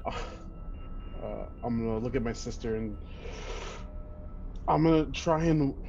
What is that a bonus action to do that? Oh yeah, sorry. No, I can't do it because I used my bonus action. So let me take that away. Yeah, I can't do that. It's a bonus action. Oh my Yeah, god. just your action. Yeah, so I'm going to try and wing her, and like I'm gonna fire at her with the bowcaster. Oh god. And I'm gonna try and shoot the saber out of her hand. Okay. Are you able to do So, that through a feature? Yeah, I'm gonna do. Where is it? A It's disarming shot? No, it's a. I don't have that yet. Actually, I'm gonna try and knock her down with the Okay. shot. So I'm gonna use brutal shot for my trick shot. Okay. So I need to fire with the bowcaster.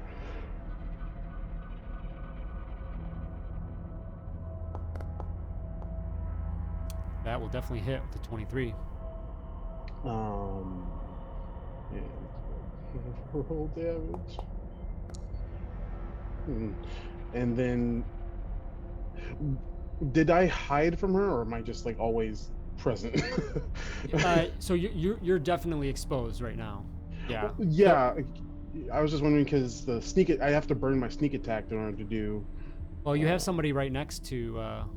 Oh yeah, that's right. Oh, yeah. So I'm gonna use my brutal shot. So she needs to make a strength saving throw of the 10. What's my 12. She's gonna make a strength saving throw of 12, which I'm pretty sure Okay. she'll make. She will first attempt to reflect the shots. Please no. And will do so. And Oh, boy. deflect that towards Remok. Oh man. And that is I believe it's a ranged force attack. The ranged force, I think I get to choose.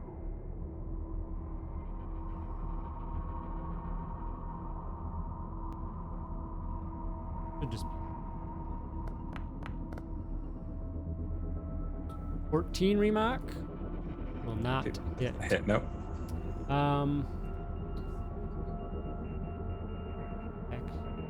No, okay. I think it's gonna though, because it's proficiency 17, so it's gonna just hit. So, yeah. It would be well, for yep. So you'll take that 4 points of damage from the shot, The Tev, you come around and you fire off, hoping to knock her down, but she's too quick, pulls up that lightsaber and deflects that shot, and then redirects it towards Remok, who's not expecting that. It comes in and hits you in the shoulder.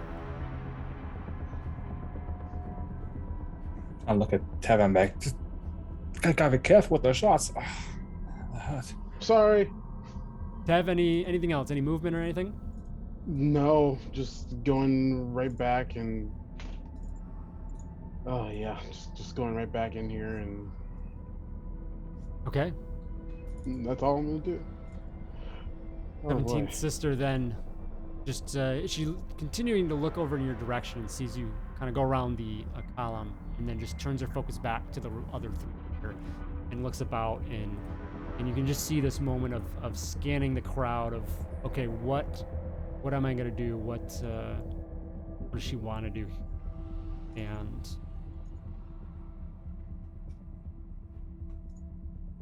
is then going to pull up her weapon and so I'm just reading everything here.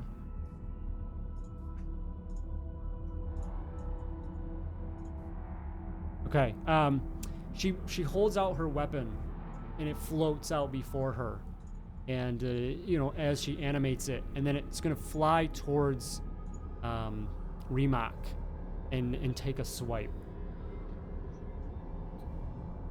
So that will be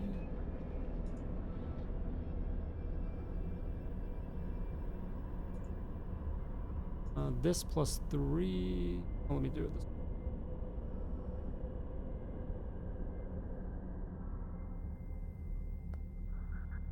That will help. Aw.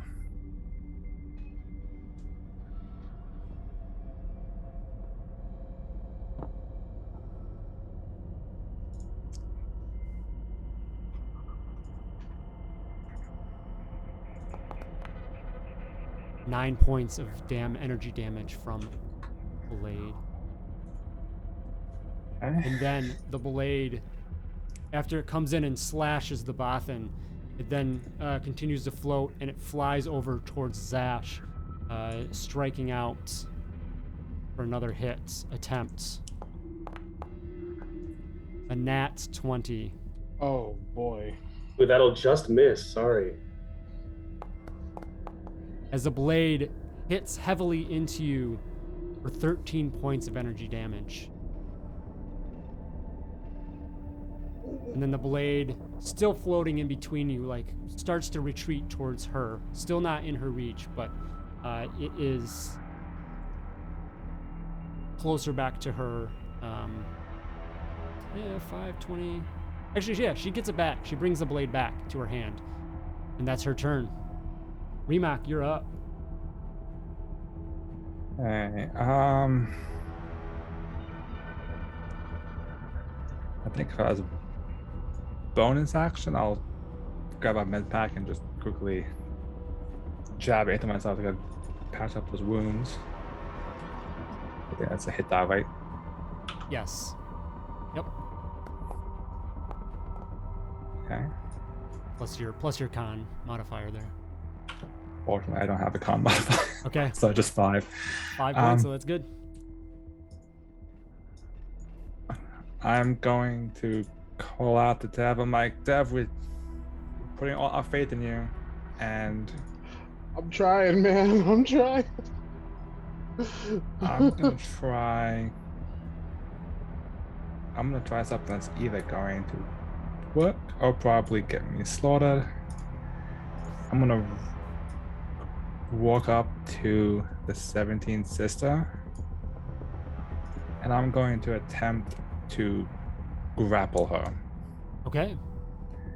And one of my discoveries is mental prowess, so I can use my intelligence modifier instead of my strength or dex Right. for the grapple. Okay. So And then it's on my end, I get choice of athletics or acrobatics, right? correct, yeah. Okay.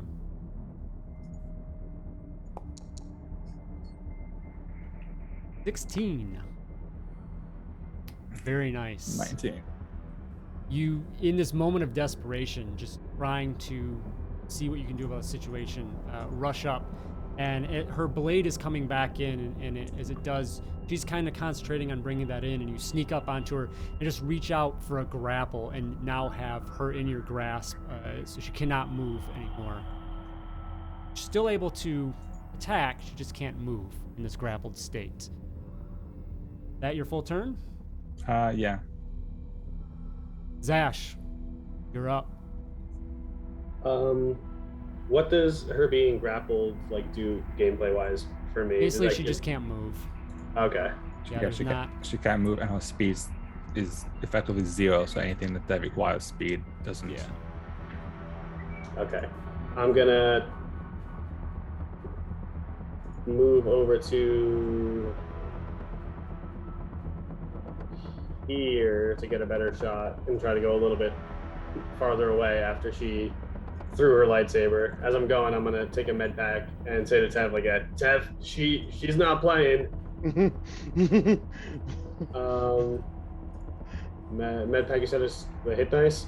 Yep.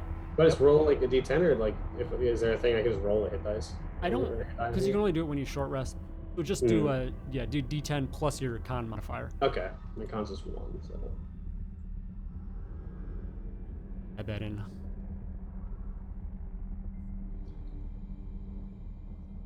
Oh boy. This is tense. Very nice. Cool. Let me just update my health real quick before. Okay. Then I was gonna do a combustive shot, but I feel like that might set my good buddy Remok on fire too. So I'm just gonna take a regular shot. Hey.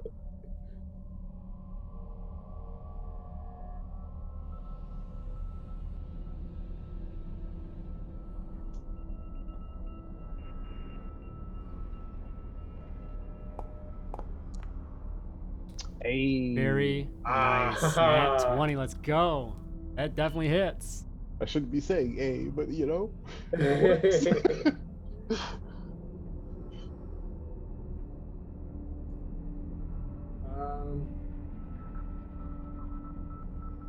So there's a little button that says critical. I assume it's that one, right? And do I yep, it should roll. Tab that says critical hit?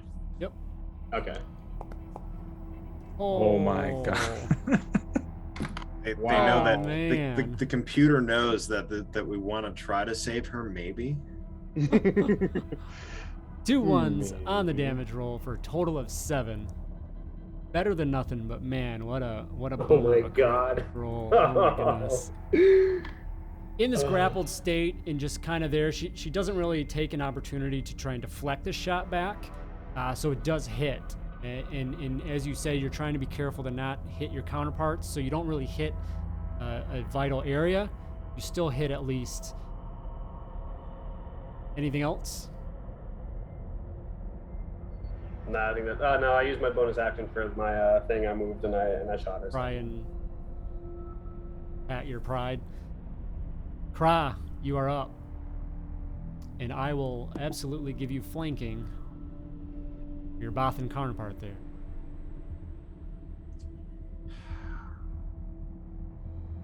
Man, I really, really, really want to hit her. I really want to hit her. However, again, you sense. However, attempts by Tev. Tev to try and earn his. Yeah, Tev is now my brother through the Force. So, by the laws of the Force, this makes this Sith Inquisitor my sister through the Force. You know, my brother's cousin's uncle's former roommate. Yep. So I'm going to, instead of hitting her, I'm going to swing high, and then I'm going to come around like lacrosse style and hook the leg, and I'm going to trip attack her. Okay. Which, because of my onslaught, I get as a attack roll instead of a contested strength roll. Okay. And with that'll be with advantage because of flanking. Yes. Cool.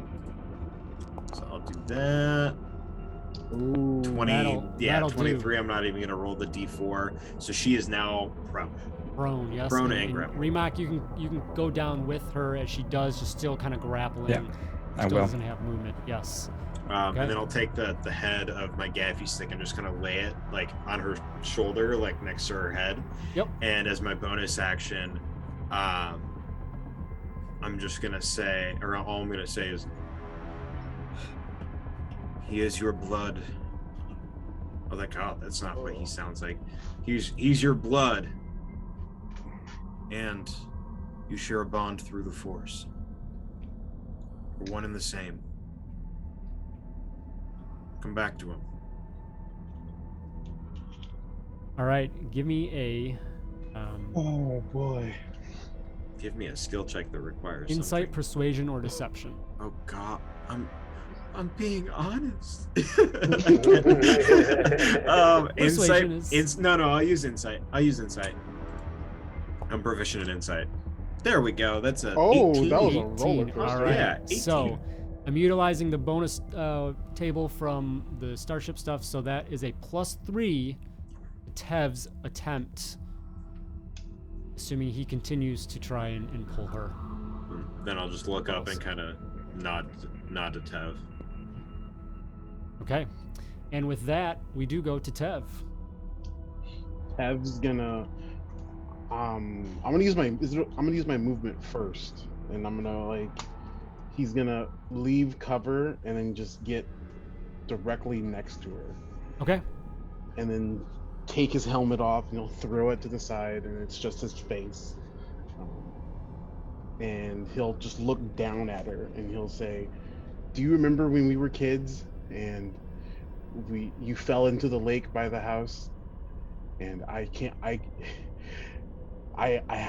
jumped in to come and get you, knowing full well that I couldn't swim, and you ended up saving me. Do you remember that? Because I remembered that, and I remembered that bond that we have can't be broken by something so twisted and dark, and that something shouldn't be inside of you." And I'm gonna use my bonus action to try and persuade her again. And what are you using? Insight, deception, persuasion? Insight, deception, and persuasion. So you learned that you gained an advantage over deception with insight. I'm gonna use persuasion. Persuasion this time? Yeah. Okay. Actually, yeah. Okay. She will be using deception. Unfortunately, she will have advantage over you. You will have disadvantage. Oh no. You do have that +5 through the roll. Okay. And then I also have the thing from Remok, which is a D4, right? No, it's a straight +4. What's it, +4? Straight Oh. +4. Yeah. Ooh. I will allow that. Yeah, I'll allow that. Okay, so a +4 and then another plus. So +9 to your persuasion roll, but at disadvantage against her her deception at. Is it control for advantage? Do we know? Everybody, or is it alt? I don't remember Alright, which we'll one just- it was. I tested it out at the beginning. It's but I alt. forgot. That'll be 2 dice. It's alt. I think it's alt. Yeah. Okay. Are you serious? Look at those natty ones. All right, two nat ones. I didn't even notice. Holy See shit! whose dice that was. I was like, I just saw 2 ones. I was like, oh All no. right, well, I'm hitting her next time. I don't Okay, care so, anymore. but unfortunately, because I Oh. clicked the wrong one, Oh my god. 18 is actually her roll on the dice. So even the straight roll, she wins out. Insane, just insane. Wow. So you feel this time she just, for some reason, the memory, whether it causes pain or whatever, and she just look back to you in your mind, Tev, and says, "That's in our past. That's all gone. You can't linger in those moments. You must look ahead to the future. You must look ahead to the power and the strength that we can gain going forward. Join me, and we will create new memories of that strength, of that power." Oh my god. All right, Tev, it's now your full turn. I'm gonna look up at the brother that's standing there, just like, just and I'll, like, if Tev could cry, he would. And he'll raise a hand up and he'll make a fist and a blade will pop out. And he's like, I really don't want to do this. I really, really don't. And he'll just go for her hand to try and to stab her hand so she can't wield the lightsaber, I guess. Yeah. Okay. You will have advantage because she is prone. Oh boy. Oh boy. Attack. Oh, that's 20 there. That will just hit. Oh thank God. 15. Roll damage. Then I'm gonna use. Yeah. I do believe kinetic and energy, you can technically do non-lethal damage. Yeah, that's what I'm doing. I'm trying to Yep. cut her hand so that she drops the lightsaber. All right, so down there, vulnerable to the ground, you go in and just kind of stab in and cuts and lets out a cry in pain as you just kind of surrounded by these three individuals, Remok holding her down. Okay, anything else? Is that your full turn? That's my full turn. Okay. She struggles beneath your arms, Remok, in frustration. You know, you can see this anger just boiling over. Fully, the whole time just looking towards Tevhul.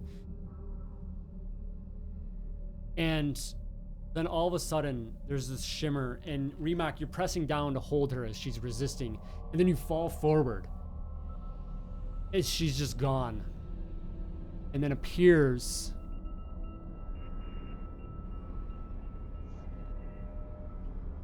behind you, Tev. Oh boy. Standing up, lightsaber reignited. As she casts Phase Walk. And with that, you'll then strike out. You just hear in your mind, if you will not join me, then you will die. You'll feel my passion. You'll feel my strength. You'll feel my power. She lashes out. Oh boy. That will First hit. attack comes in Oh, and hits strongly, 12 points into your back. And she swings again. Rolls. You sense, though, that maybe she is still struggling internally. The conflict is there. And she misses on the second attack. You hope that that's a sign that there's still something there that you can break. As you deal with the pain from that first strike. And again, just the voice comes into your head. Join me. Remok, you're up.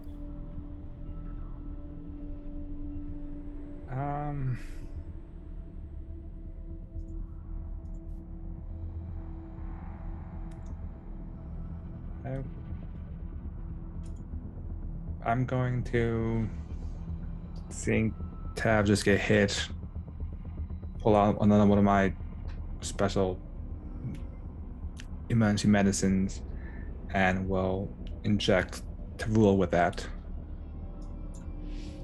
so that he gets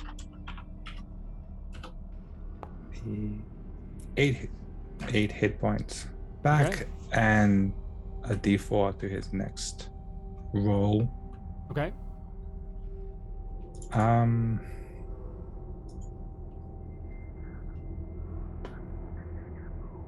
then I guess I'm going to,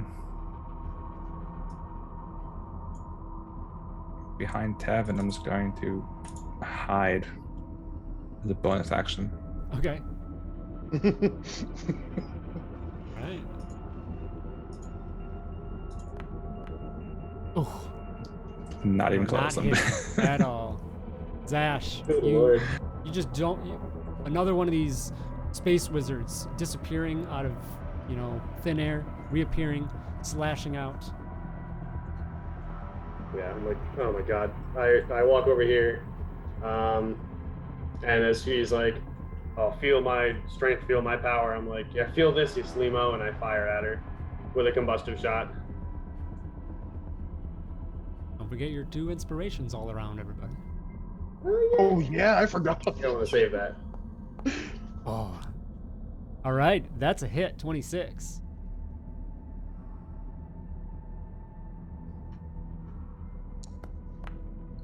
Nice. So there we go. Oh boy. Yeah, I'm on sorry, top Ted, of your that? sister's on fire. Okay. No, I think. Who's marking her? Is that you, Zash? Yeah, if there's a mark on her, I think that's me from my. The Rangers, Corey? Yes. So don't you get damage for that? Oh my goodness gracious, you are correct. I do. Is it a D4? That is another D4, yes. Okay. Roll for the last shot as well. That 2 D4 catch up.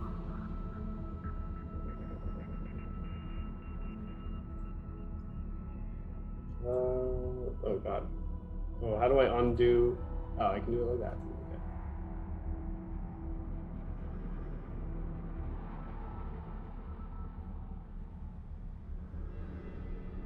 Okay, there's 1d4, that was a 2, and then the other one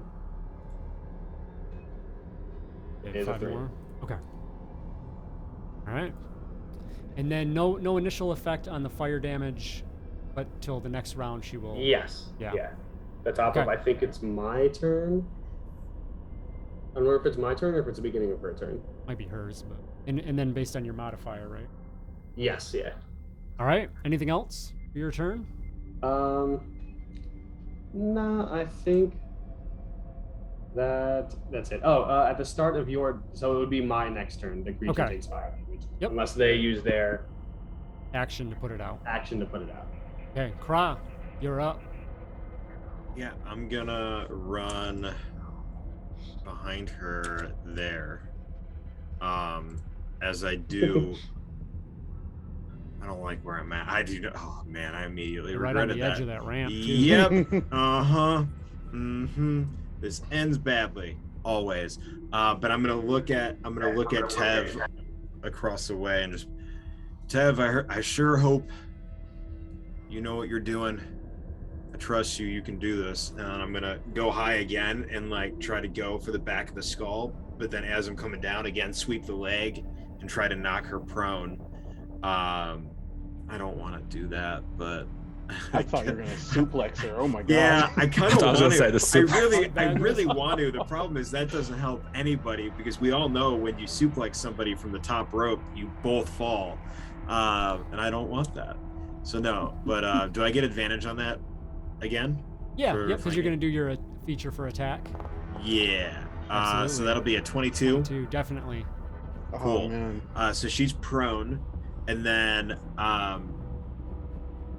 can I use the rest of my movement? So I used about 5, 10, 15 feet to get there. Can I use the rest of my movement, since that's half my movement, to just lay on top of her?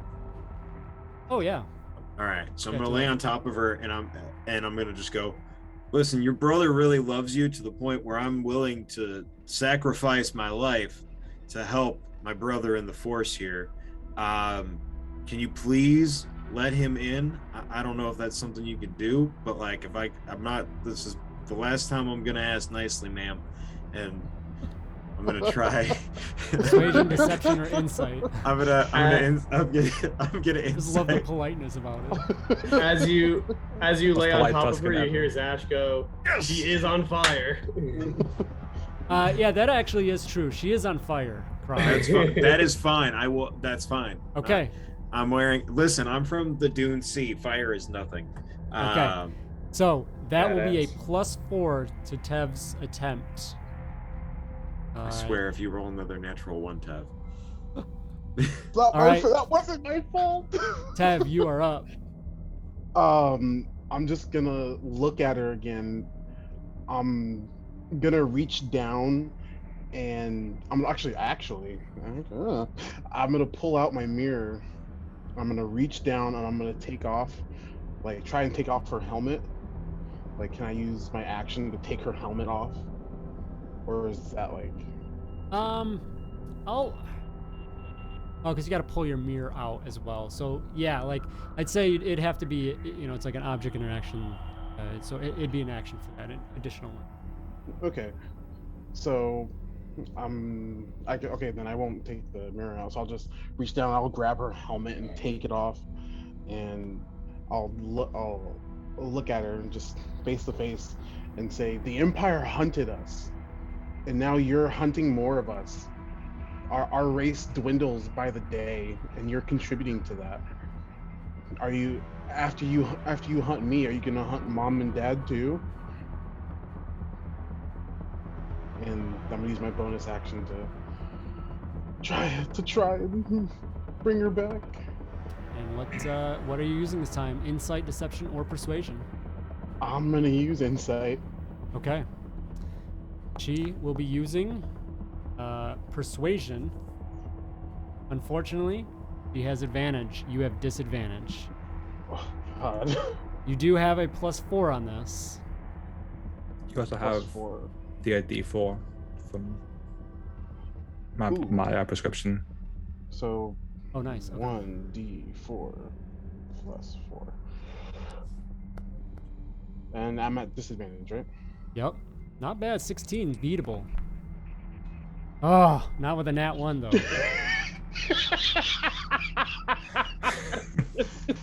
All right, I swear last time I was gonna hit her, and I gave you the benefit of the doubt. So, like, she's dead Tev, now. you have you've got a 14. What's your modifier here? 7, 8, 9, 10, 11, 12, 13. Okay. You can use your inspiration. I am going to use my roll, inspiration. I'm going to use it. And you want this to be re-rolling that 1. Yeah, I'm using that inspiration. Oh boy.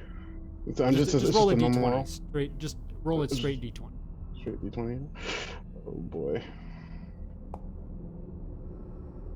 Okay, so 7, 7, 14. Yes, that's a success with the other modifiers on there. I'm so stressed. You feel an intense surge, like a breakthrough almost. You feel like you're right there. You're so close. You think you can sense the conflict in her. It's fighting intensely.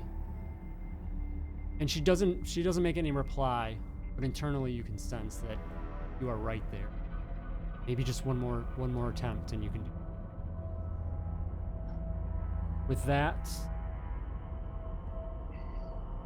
I think that's your full turn, Tev? Yep. Okay. It is her turn. And the flames dampen out as the Tusken lays down on top, covering up. But that does dissipate rather than inflict both of them. He lays there and just, without the eye cover, her bare face exposed, still reflecting the beautiful nature that she was. But you can see these, just kind of like veins and whatnot that have begun to kind of surface through the darkness that has consumed her. But even through all that, there still is this beauty that she had. But she just looks up and you can see frustration, not anger, but frustration. And she once again, you just fall to the ground and she just disappears from out underneath you. And she once again moves out and is going to just move to the side so you fall down in her place, prone on the ground. She's gonna stand up and she's gonna turn towards you, Tev, and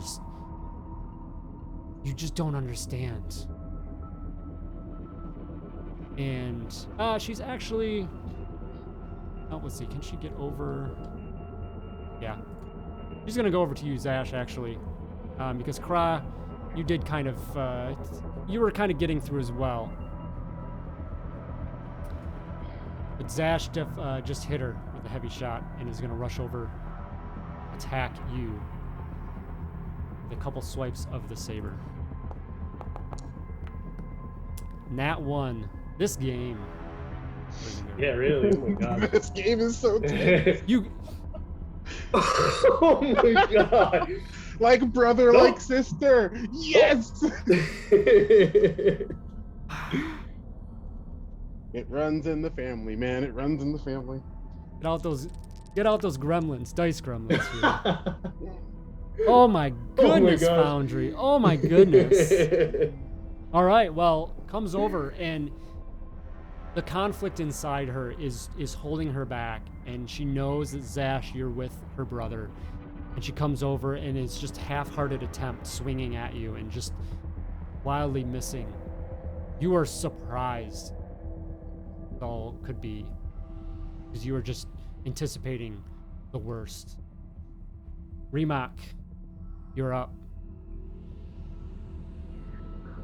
Okay,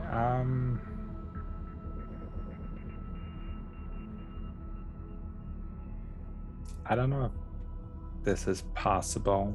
'Cause I'm still trying to handle it as non-lethal as I can. Could I? Anything energy or kinetic can be non-lethal. So, in regards to an attack. But Yeah. Can I run up behind her and try and like wrestle or kind of like take the saber away from her? I think there's a grapple.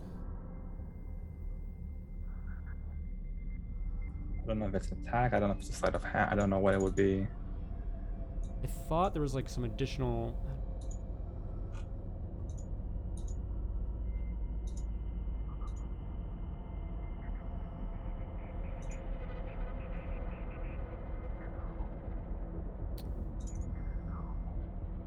Basically, like it'd be. I'll allow a sleight of hand. It will be opposed. It still will be opposed, but if that's you think your best attempt at this, you can do that. But then it'll be opposed against her choice here. Okay. So,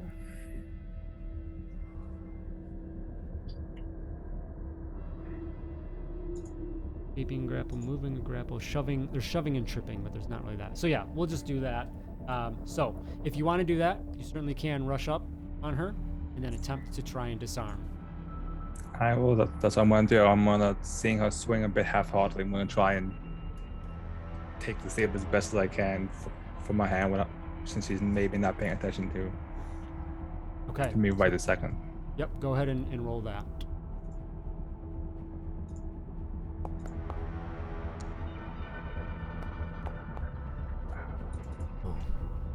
Okay.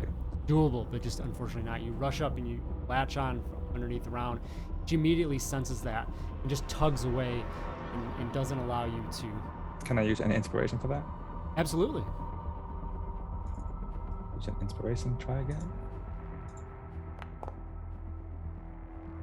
Ah, never mind. Almost. Right. You got one more if you want to go again, or if you want to save it. Burn them. Yeah, why not? Let's just burn them all. Okay. Look at that. Third There time we go. is the charm. Nat Nice. 20. Beautiful. Okay. You rush up, and there's this tug of war back and forth as she turns around, catching her off guard. And just at the last moment, you just kind of a little bit of a twist, wrenching her wrist backwards enough to, cause pain, and you just wrench that out. And you're just there now holding the saber back and hoping that was not a very drastic. Anything else? I think is that most full. It's gonna, I guess, bonus action to, I guess, yell at Craq to now's your chance, and to give him my critical analysis. Okay. You've got 10 more feet of movement. You also are holding her weapon. Oh, yeah, I forgot. So you probably could get away without a retaliation. Then yeah, I'm gonna run back up the ramp, I guess. Okay. She's gonna punch. She's gonna punch. But it's only a punch. Hopefully. Oh, it's actually, a punch. With a bunch of force behind it. actually, in that case, since I forgot about that, I'm actually going to not give Craq the thing, and I'll just use my bonus action to disengage. Okay. So yeah, that's fine. Either or. Yeah, You just, you have her main weapon. You know you're not sure just a punch is gonna be anything. So.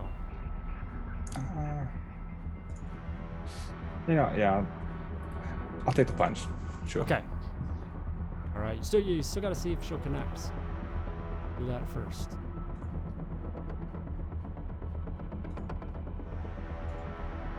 Roll.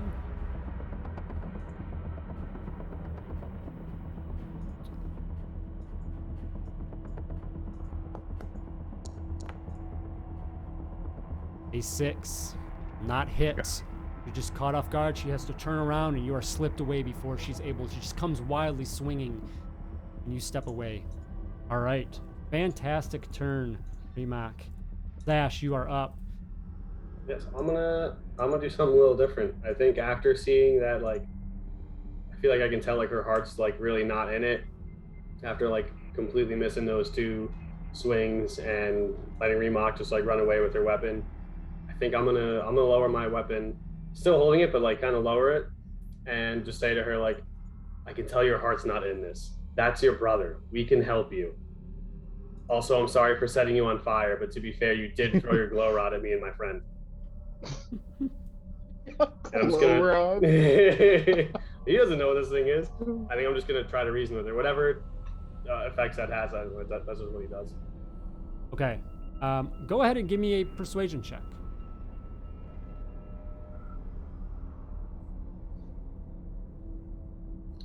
I keep going into my character sheet to do this, and I keep forgetting I can just do it right from the... Yeah, click a token and... Persuasion, right? Yep. Okay. I'm gonna use an inspiration. Okay.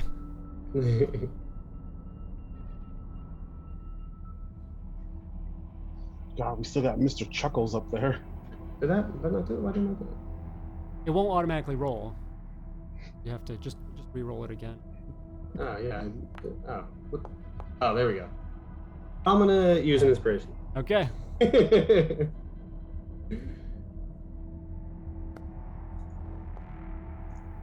All right. We'll stick Very and go with nice. that one. Third time's a Okay. charm. You sense that just her expression softens a little bit. You're surprised. You think you're getting through it well. And so, Tev, I will allow a +1 from Zash's attempt. This is not through the force, but just a direct person-to-person attempt here. You've got a +1 there, and then any other help that you may receive.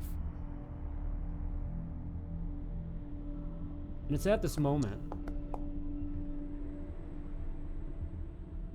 Enough games. I don't have time to waste on this back and forth. And you turn and you see the shimmering shield protecting the 16th brother dissipate. He ignites his heavy, thick, bladed lightsaber, great saber there. And he takes a quick step forward, looking like he's about to join the fray. With that, Craq, you are up. Yeah, Craq's gonna take one step, or he's gonna stand up, so that'll be half his movement, and he's gonna take one step toward Remok, and he's gonna put his gaffy stick on his back. He's gonna extend his hand. Give me the blade.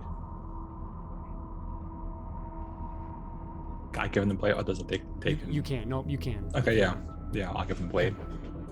So the second he gives me the blade, I'll hold it and ignite it, and then use my aggressive ability for my Tusken to charge right at the 16th brother. Okay. And make a swing. Okay. Oh no, I don't have stats for a lightsaber. Oh no. I didn't think this through, guys. Quick, put it into your inventory. No. Hang is on. it- I busted the.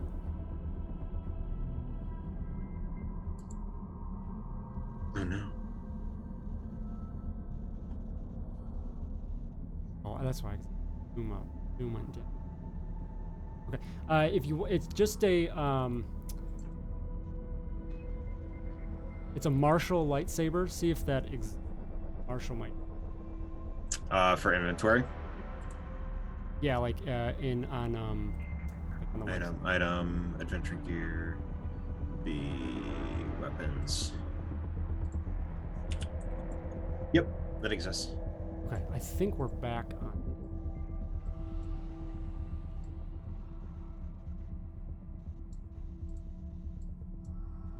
Sometimes you like drag a window around, and then it's like, oh, throw everything away, only this window, and then when it does that, everything collapses, and then the overlay F's up. So, okay. So did you find that?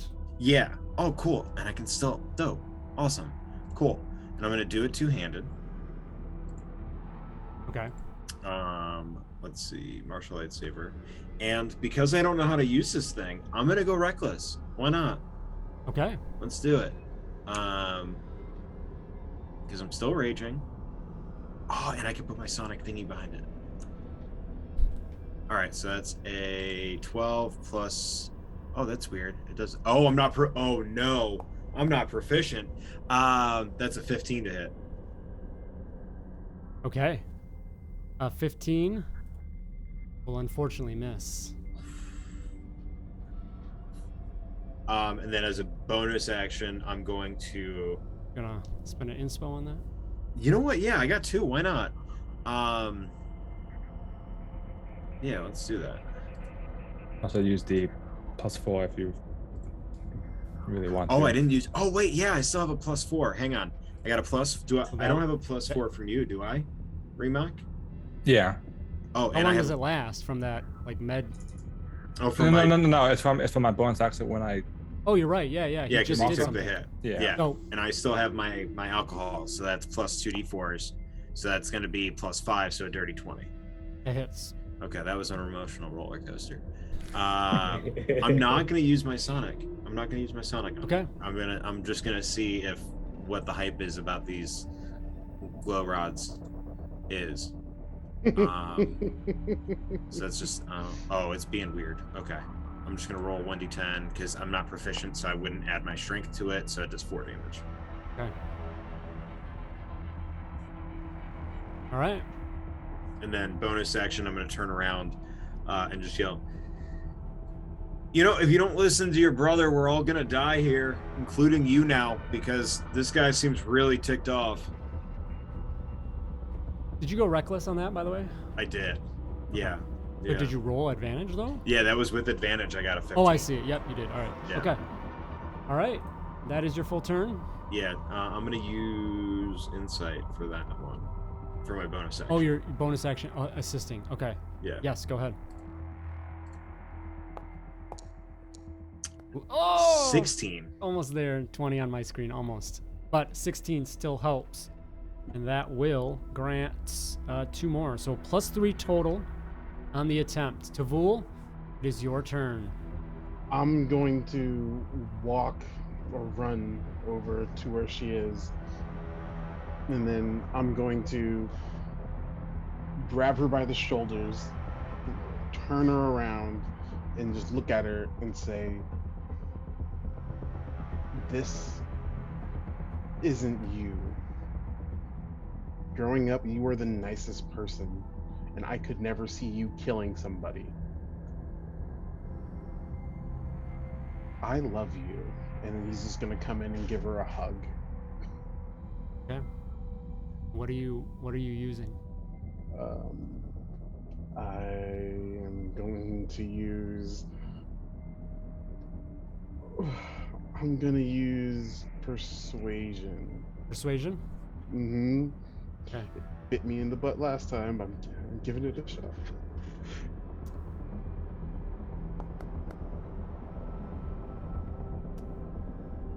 You will have advantage. She will have disadvantage as she casts insight. And then you also have a +3. Oh boy.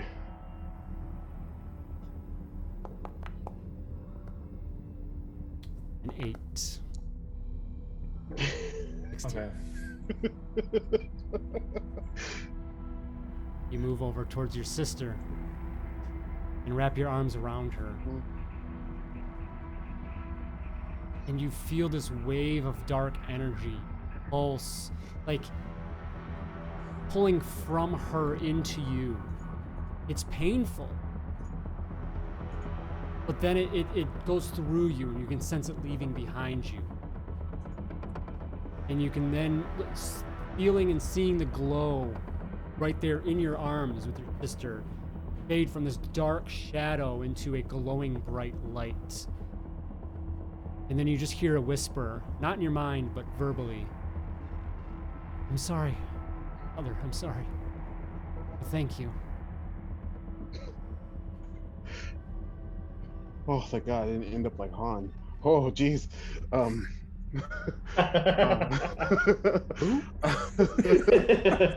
Sorry. You know, she doesn't have her saber, so. Wait, the saber's not in my hand anymore. Watch out. All right, Hold on, Tev, got it back. you still have your action.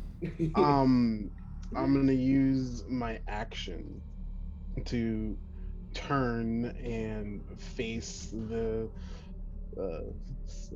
Mr. Chuckles up there, and I'm gonna take a shot at him with the bowcaster. Okay. Boy, did it go? I didn't see it yet. Oh, Nope. there it goes. There it is. Yep.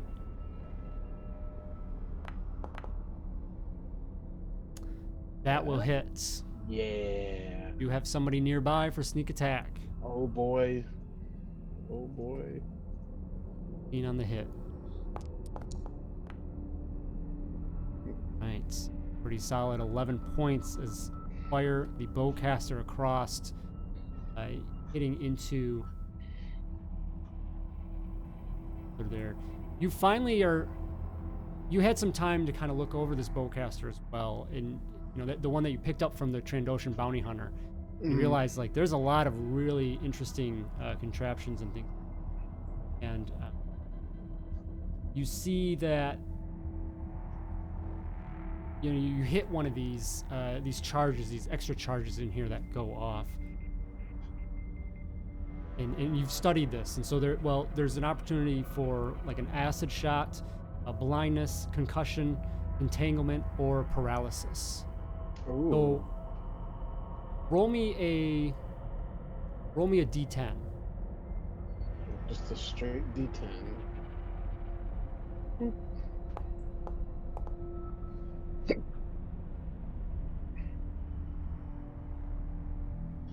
All right, a 3. So that'll be blindness. So the target takes additional damage, 5 points of necrotic damage, and must make a save to attempt this.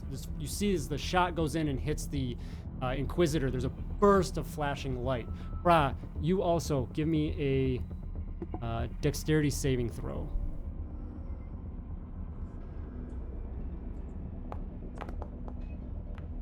Hello, Raiders. Hello, Cassie. Hope you had a good stream. Thank you all for joining us.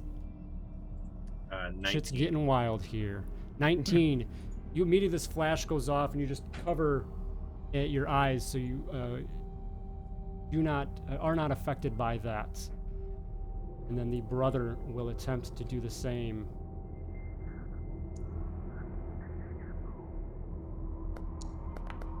Not at disadvantage or advantage. First dice was a 13. That will be a 13.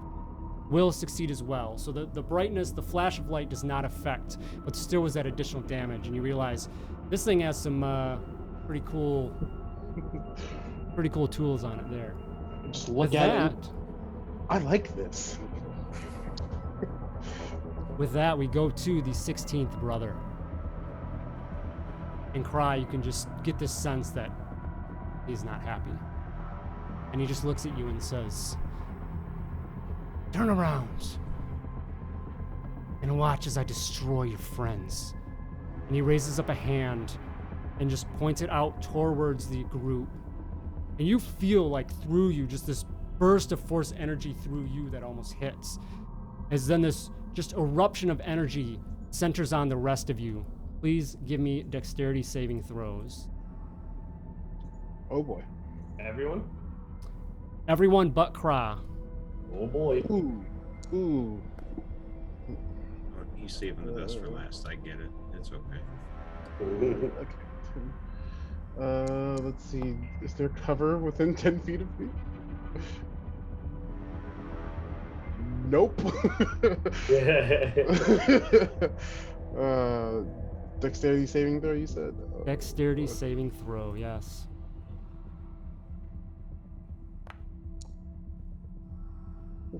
Ooh. Okay. And then she has to make one as well. Not looking good, everybody. The 17th sister will pass, but everyone else will fail. As this burst of force energy just goes out, you all will be taking... Oh, look at those shitty rolls. 24 points of damage. Everybody? Oh boy. She takes half of that. Oh god. Oh That might boy. be a bit painful, eh? Oh boy. Oh boy.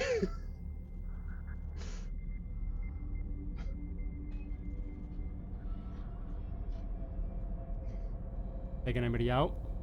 I'm out. Okay. Falls to ground. Dash? I got one. Tev? I'm at 2. Okay. All right, and with that, your sister is up. And she shrugs off this burst of energy that comes in. And there's this anger that wells up inside her. And she again, through the force, she starts running, just passing by the fallen individuals around her, running up the ramp, and then doing that phase again through the force, disappearing, reappearing on the other side of the brother. And on the way is going to pull the lightsaber out of your hand, Craq, on the way by. Oh yeah. And 100%. ignite that, and then come down on heavy strikes against the brother.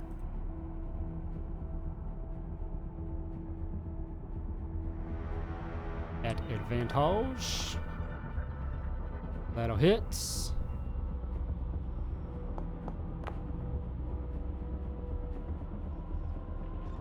And one more.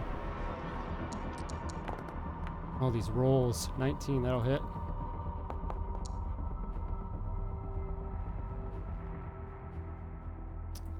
Couple hefty hits up against the brother.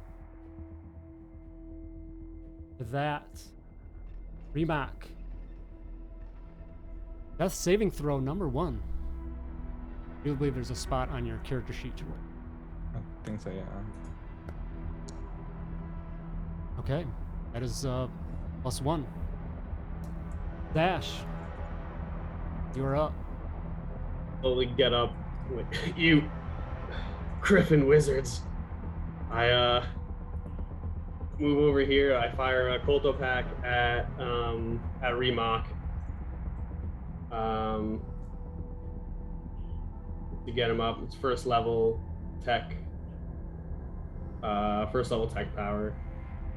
That is 60-foot range. Any creature of choice you can see with range grants hit points equal to 1d4 plus my tech casting ability modifier. So I forget what I roll that D4 for him? You can, yeah. And then my tech casting ability modifier is my intelligence, so that's Yep, +5. That's going out to Remok. Yeah. Okay. Another one. Alright, well, that's something. That gets him up. 6 points, Remok. So you're prone, stabilized. You're back up. Right. Is that a action, Zash? That is a bonus action. Nice. Okay, so you have an action. Pretty crazy for a bonus action. God, I don't know if I want to take a med pack myself or shoot this guy. I got 1 health, and he's surrounded by 2 beefy people. I think I'm gonna move over here. Okay. Try to get behind this thing from him and just take a beat for a second and have a med pack. Okay. Roll that up. Hit die. Last med pack. With that, then come to the top of the round. Craq. The blade, the lightsaber that you had just flying out of your hand, but without question, without resistance. Nice roll. And the sister strikes out, and you can see that infuriates the Inquisitor brother before you. But you're on the other side, and you just know that you have to put everything into this to take him out. Yeah, I'm just gonna. I would imagine I have flanking. Yes, absolutely. Okay, cool. So I'm gonna attack, and I'm gonna pull out the gaffy stick, and I'm just gonna come as I'm pulling it out, just come down for right over the top of the head. Okay. With advantage. Almost 2s. 17. 17 to hit. hits. All right, damage. I'm gonna add my sonic to Yep. it.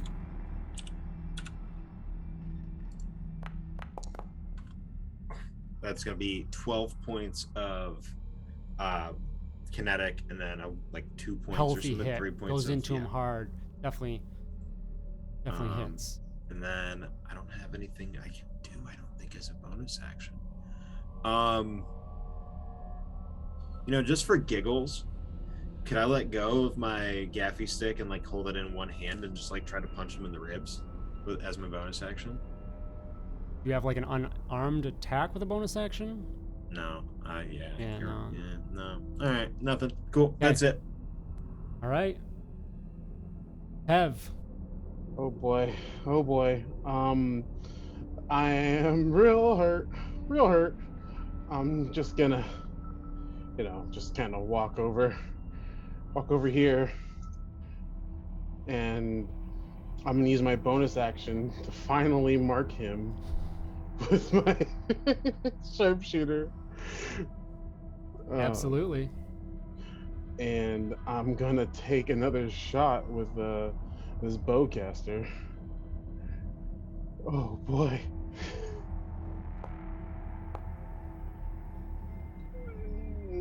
Can I burn my other inspiration?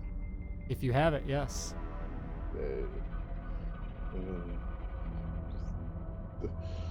Come on, roll the thing. There you go. Hey, 18 that's will so much hit. better. And you absolutely have a sneak attack on this. Oh boy. Pretty solid roll there, actually. Very good Yeah. roll. By the way, dice. And I'll just fire at him, and I'll hit him, and just like pull the weapon down, and just, oh god, we're actually doing this. The Empire's so totally gonna chase me now. Is there anything from your bonus action, from your tagging on to him, that you get? Brain not working. Additional damage or something there? No. It is. Oh no! If he moves, I can fire at him. Oh, nice. Yeah, I think I remember that one from somebody else. Okay. All right. Yep. With that, he is up and is very frustrated, and is looks down at the sister and Craq surrounded, and once again is just gonna say, "You have chosen the wrong path, and you will suffer." And Craq, you can sense this energy building up once again, Craq, give me dexterity saving throw.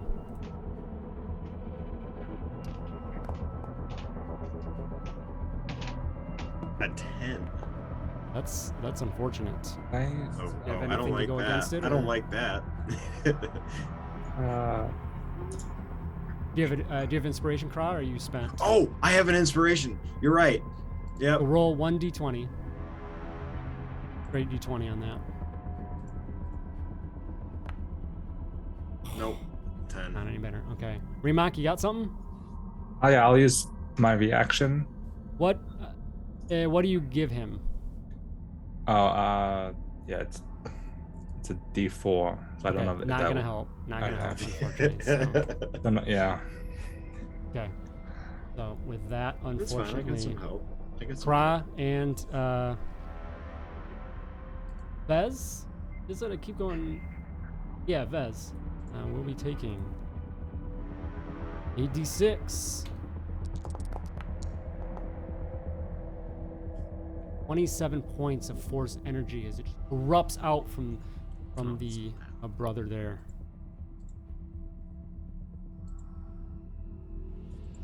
You both also fly backwards 5 feet from the blast as well. And Vezol is up now. He stands up, shrugs off this blast of energy, and steps forward and says, "You are no," she says, not in his voice, her voice, "You're no longer my brother." And strikes out once again with her blades.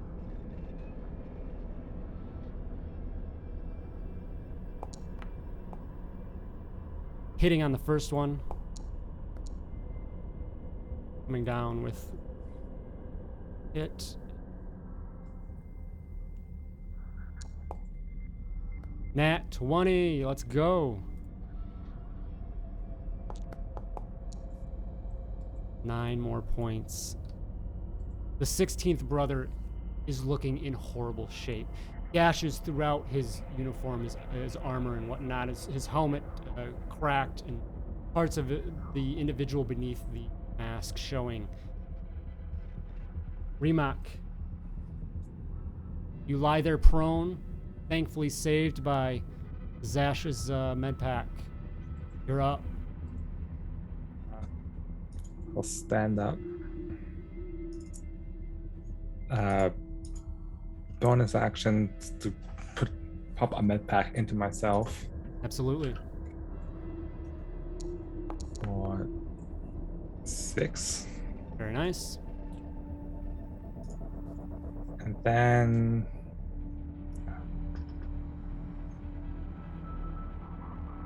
I'm gonna just run up, I guess, behind Craq, and for my action, take out my last med pack and put it into Craq. Okay.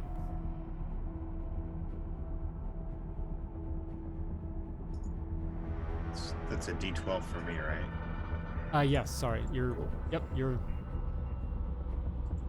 hit die, yep. Plus con. Plus my con.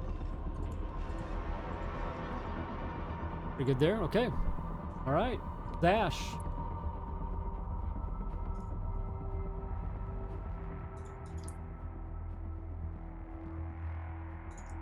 You're muted, I think. My fault. If I do a tech attack, does that add my proficiency, or is that just my intelligence? You do, yeah. Yep. That is proficiency. Okay. Then I will. Oh, I don't think I can do. I'm gonna do it anyway. Why not? I'm gonna walk up here so I get a better shot. Let me see how far away I am. You're 45 to him. 45. Let's go.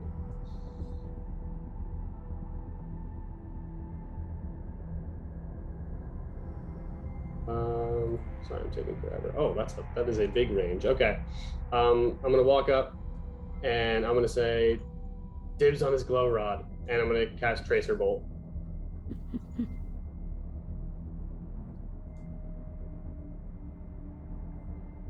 Let her rip.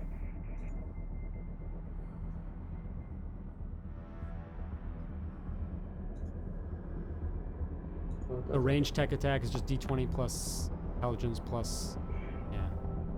Unfortunately, that will not get through. Any inspiration left? No, I use both of them for Okay. those persuasions. All right. Unfortunately, just in the blast, that force blast from earlier, it seems that it may have messed up some of your tech devices, and you just don't get it lined up how you want, and it fizzles out on its way over there. Is that your turn? Yeah, I can't because that was a spell. I can't use That's an another action, spell right yeah. yet. So 'Cause, you could do a at-will bonus action. okay, but not a first level spell bonus Right. action, right? Yep. Okay. Oh wait. Can I do combustive shot? No, because that's combustive shot is on top of an attack action. That's right. Okay, yeah. All No, then I will just. I probably got my clothes slashed up a little bit, so I'll use mending to fix the hole in my shirt as my bonus. Okay, action. Craq, you are up. I'm gonna turn to Remok and say thank you, and then I'm gonna look down at my gaffy stick and never bring a blaster to a good gaffy stick job, and I'll just take a step forward and attack him with my gaffy stick At advantage. at advantage, and hopefully 24 will 24. definitely hit. I'm gonna pump it with my sonic charge. Okay.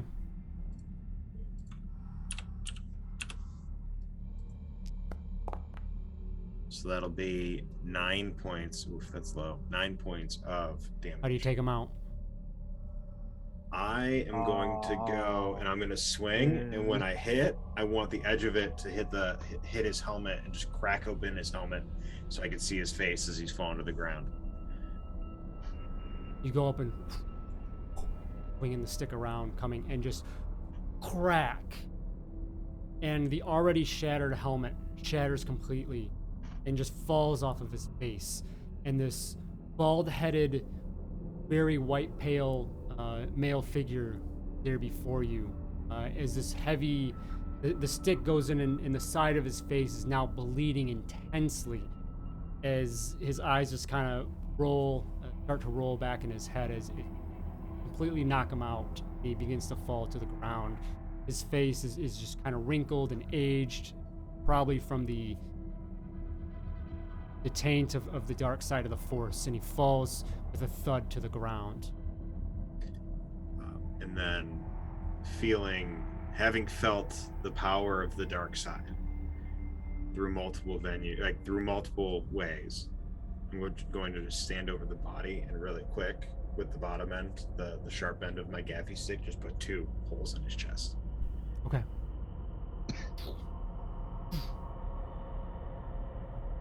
And with that last one, you just can sense that darkness that you could feel dissipate. It was lingering, and then you feel like you fully snuffed it out. And it goes away. And there's now a calm that comes over the area.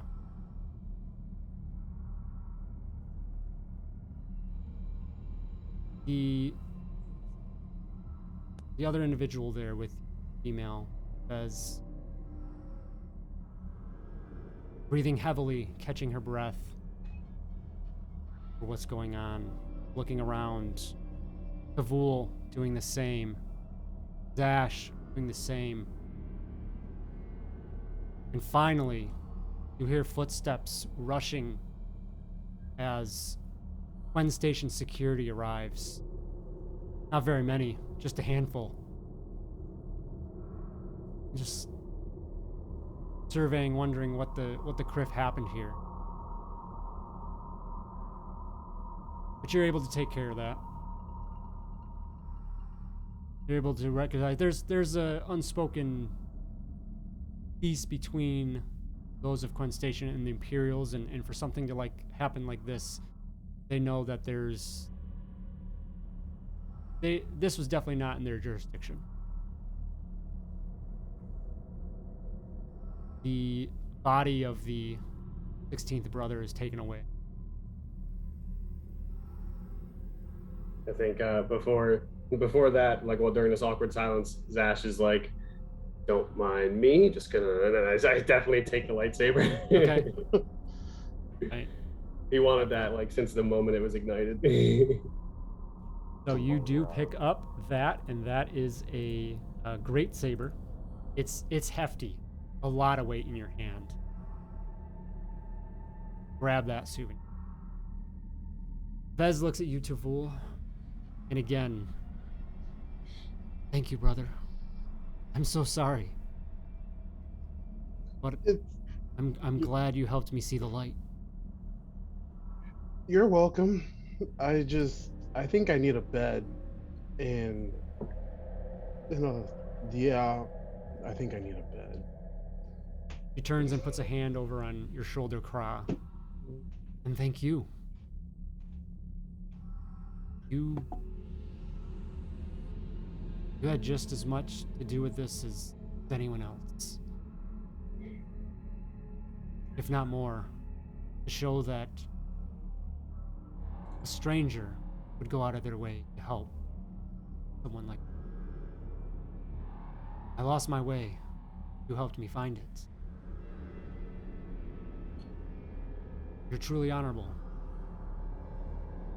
We all share a bond. Now, I think you owe me a drink, and I happen to know a pretty good bar in the area.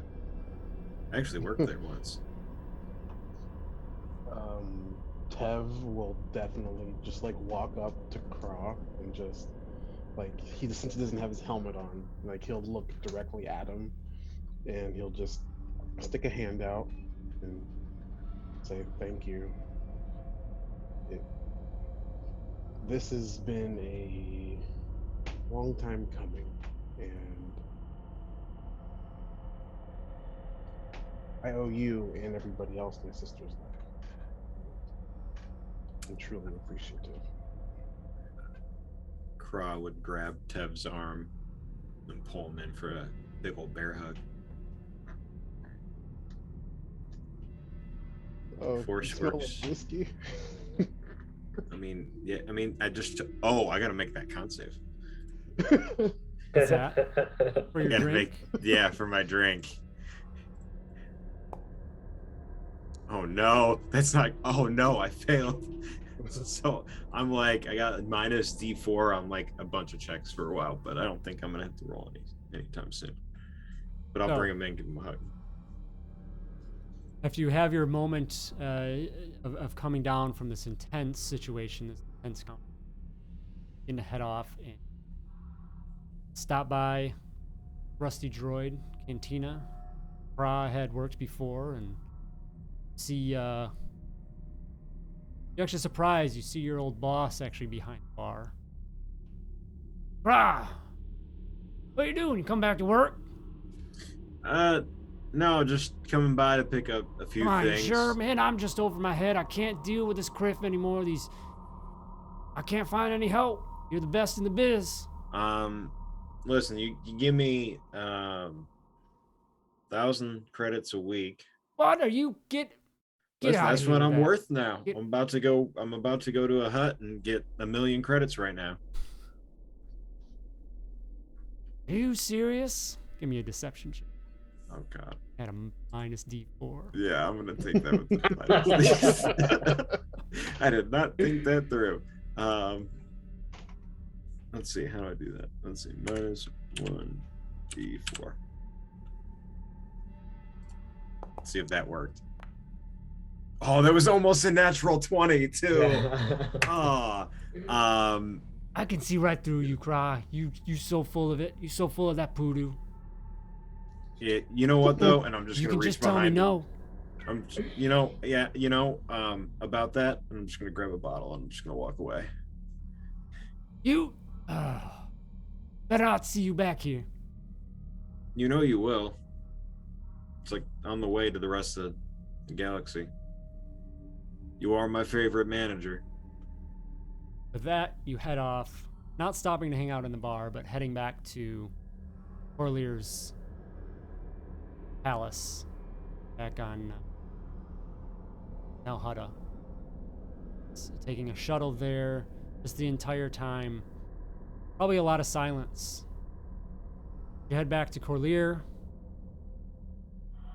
It lets you know that you were successful in your task. Data was transferred over. Tells you that even at this moment, Moff Hydra is under investigation for the whole situation. He feels that there has been a heavy dent into at least that part of the Empire's control reign. Corlear is very happy with the chaos. He pays up, as promised. 10 grand, I think. I think so. I think he Was did. He it give us 5 and like 5? half. I think so. Yeah. He pays the rest of the bounty as promised. All and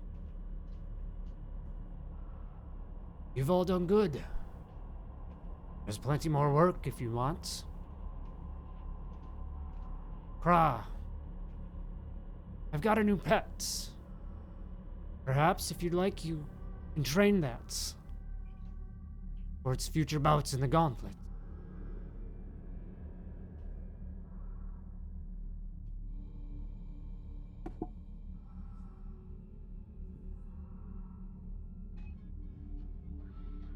Wow, that's it. I'm not gonna train something for it to fight. Wouldn't get killed. Not down there. All right. I understand. I'm gonna go back home, I think. At least for now. Don't tell Jabba I said hello. Don't go anywhere near there, I promise. With that, Tev, let me come back to you.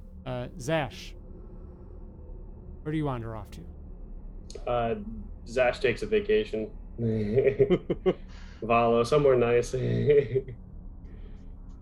Takes his money and relaxes a bit, and just ponders about this crazy wizardry he saw. Just chills for a while.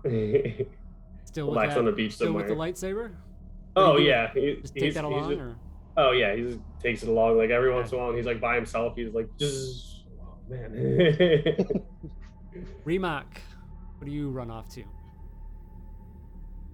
Pleased with hearing what happened to Moff Hydra. Remok is just going to take the money from the mission and I guess enjoy himself the best way he knows how, and that is probably hitting the gambling dens and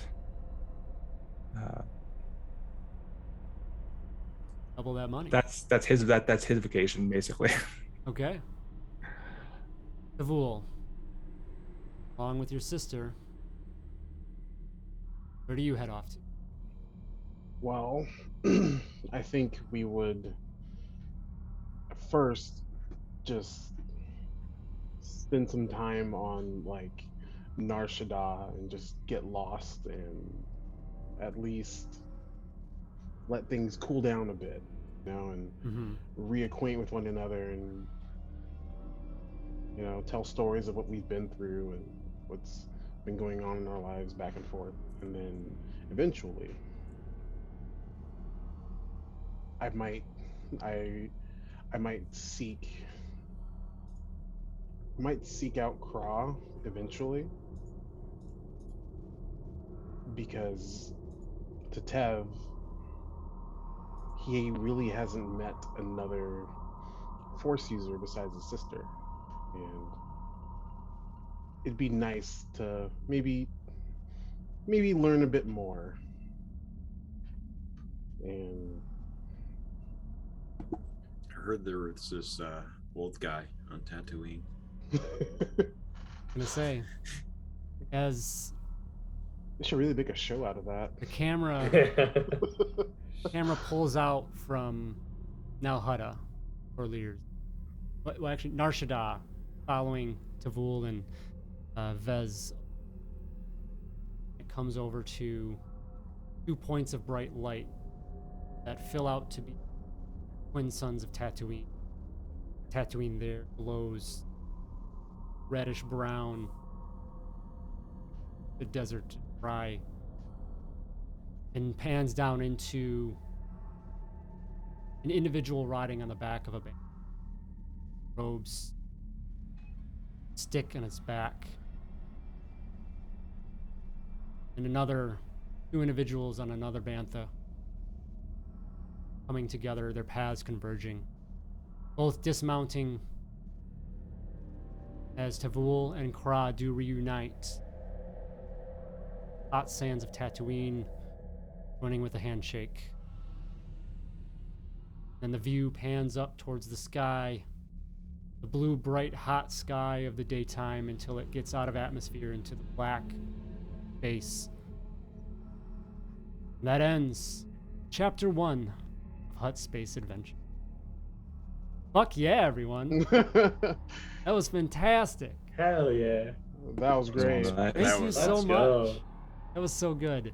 Chat, thank you so much. Dice Jail Jen. That's a tongue twister. Thank you so much for the raid and all of your friends here with us. Caught us here just at the end, unfortunately. But all of this will be on YouTube. Episodes 1 and 2 are. This will be up soon, shortly. So check out Chapter 1 here of Hutt Space Adventures. Being Chapter 1, there will be further chapters this year with a whole new group of adventures within Hutt Space. I'll come back. I think I got the next one. Looking at April or May. I think it's April will be the next one here. So we'll be back to run another adventure through there. Let's say hello again to my fantastic cast. Thank you all again. Zash, please say hello. Yeah, hello everyone. Thanks for watching. This was super fun. This is awesome. Again, I'm Ian, playing your lovable bounty hunter.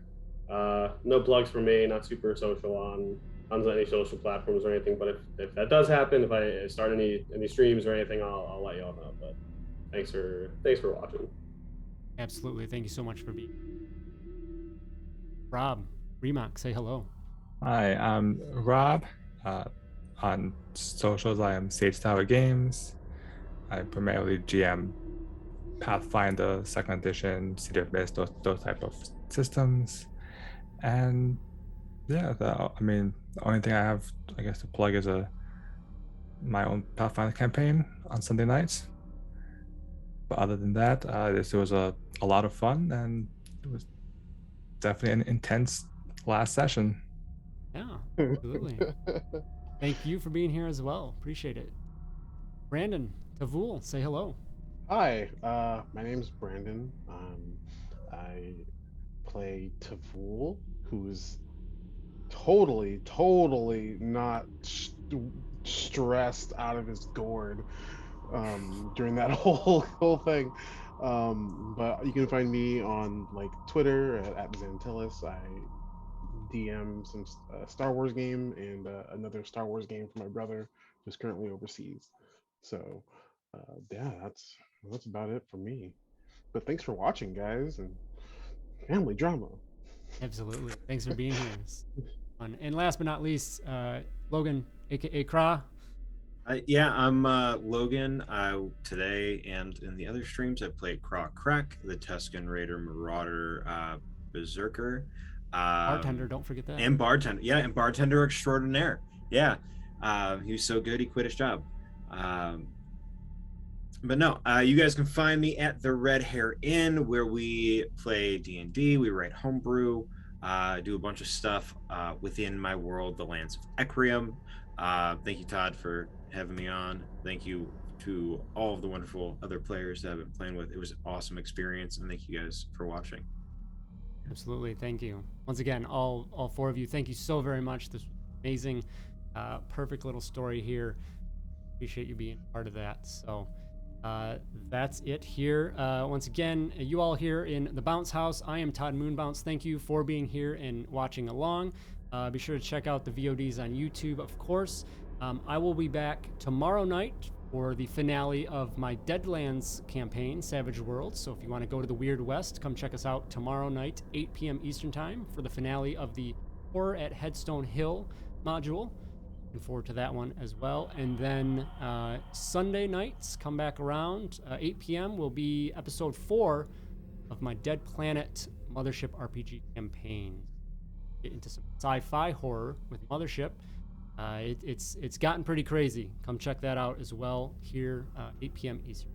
So follow me on Twitter at Todd Moonbounce. If you would like to check out a game, I'm always looking for new cast members, running games here and there in various systems, including this, SW5E, Mothership, Into the Odd, Mouse Ritter, Savage Worlds, all sorts of good stuff there. So give me a follow and keep an eye out for when those, looking for player posts go out. Thank you so much. Please enjoy the rest of your evenings. All on next one very soon. Good night.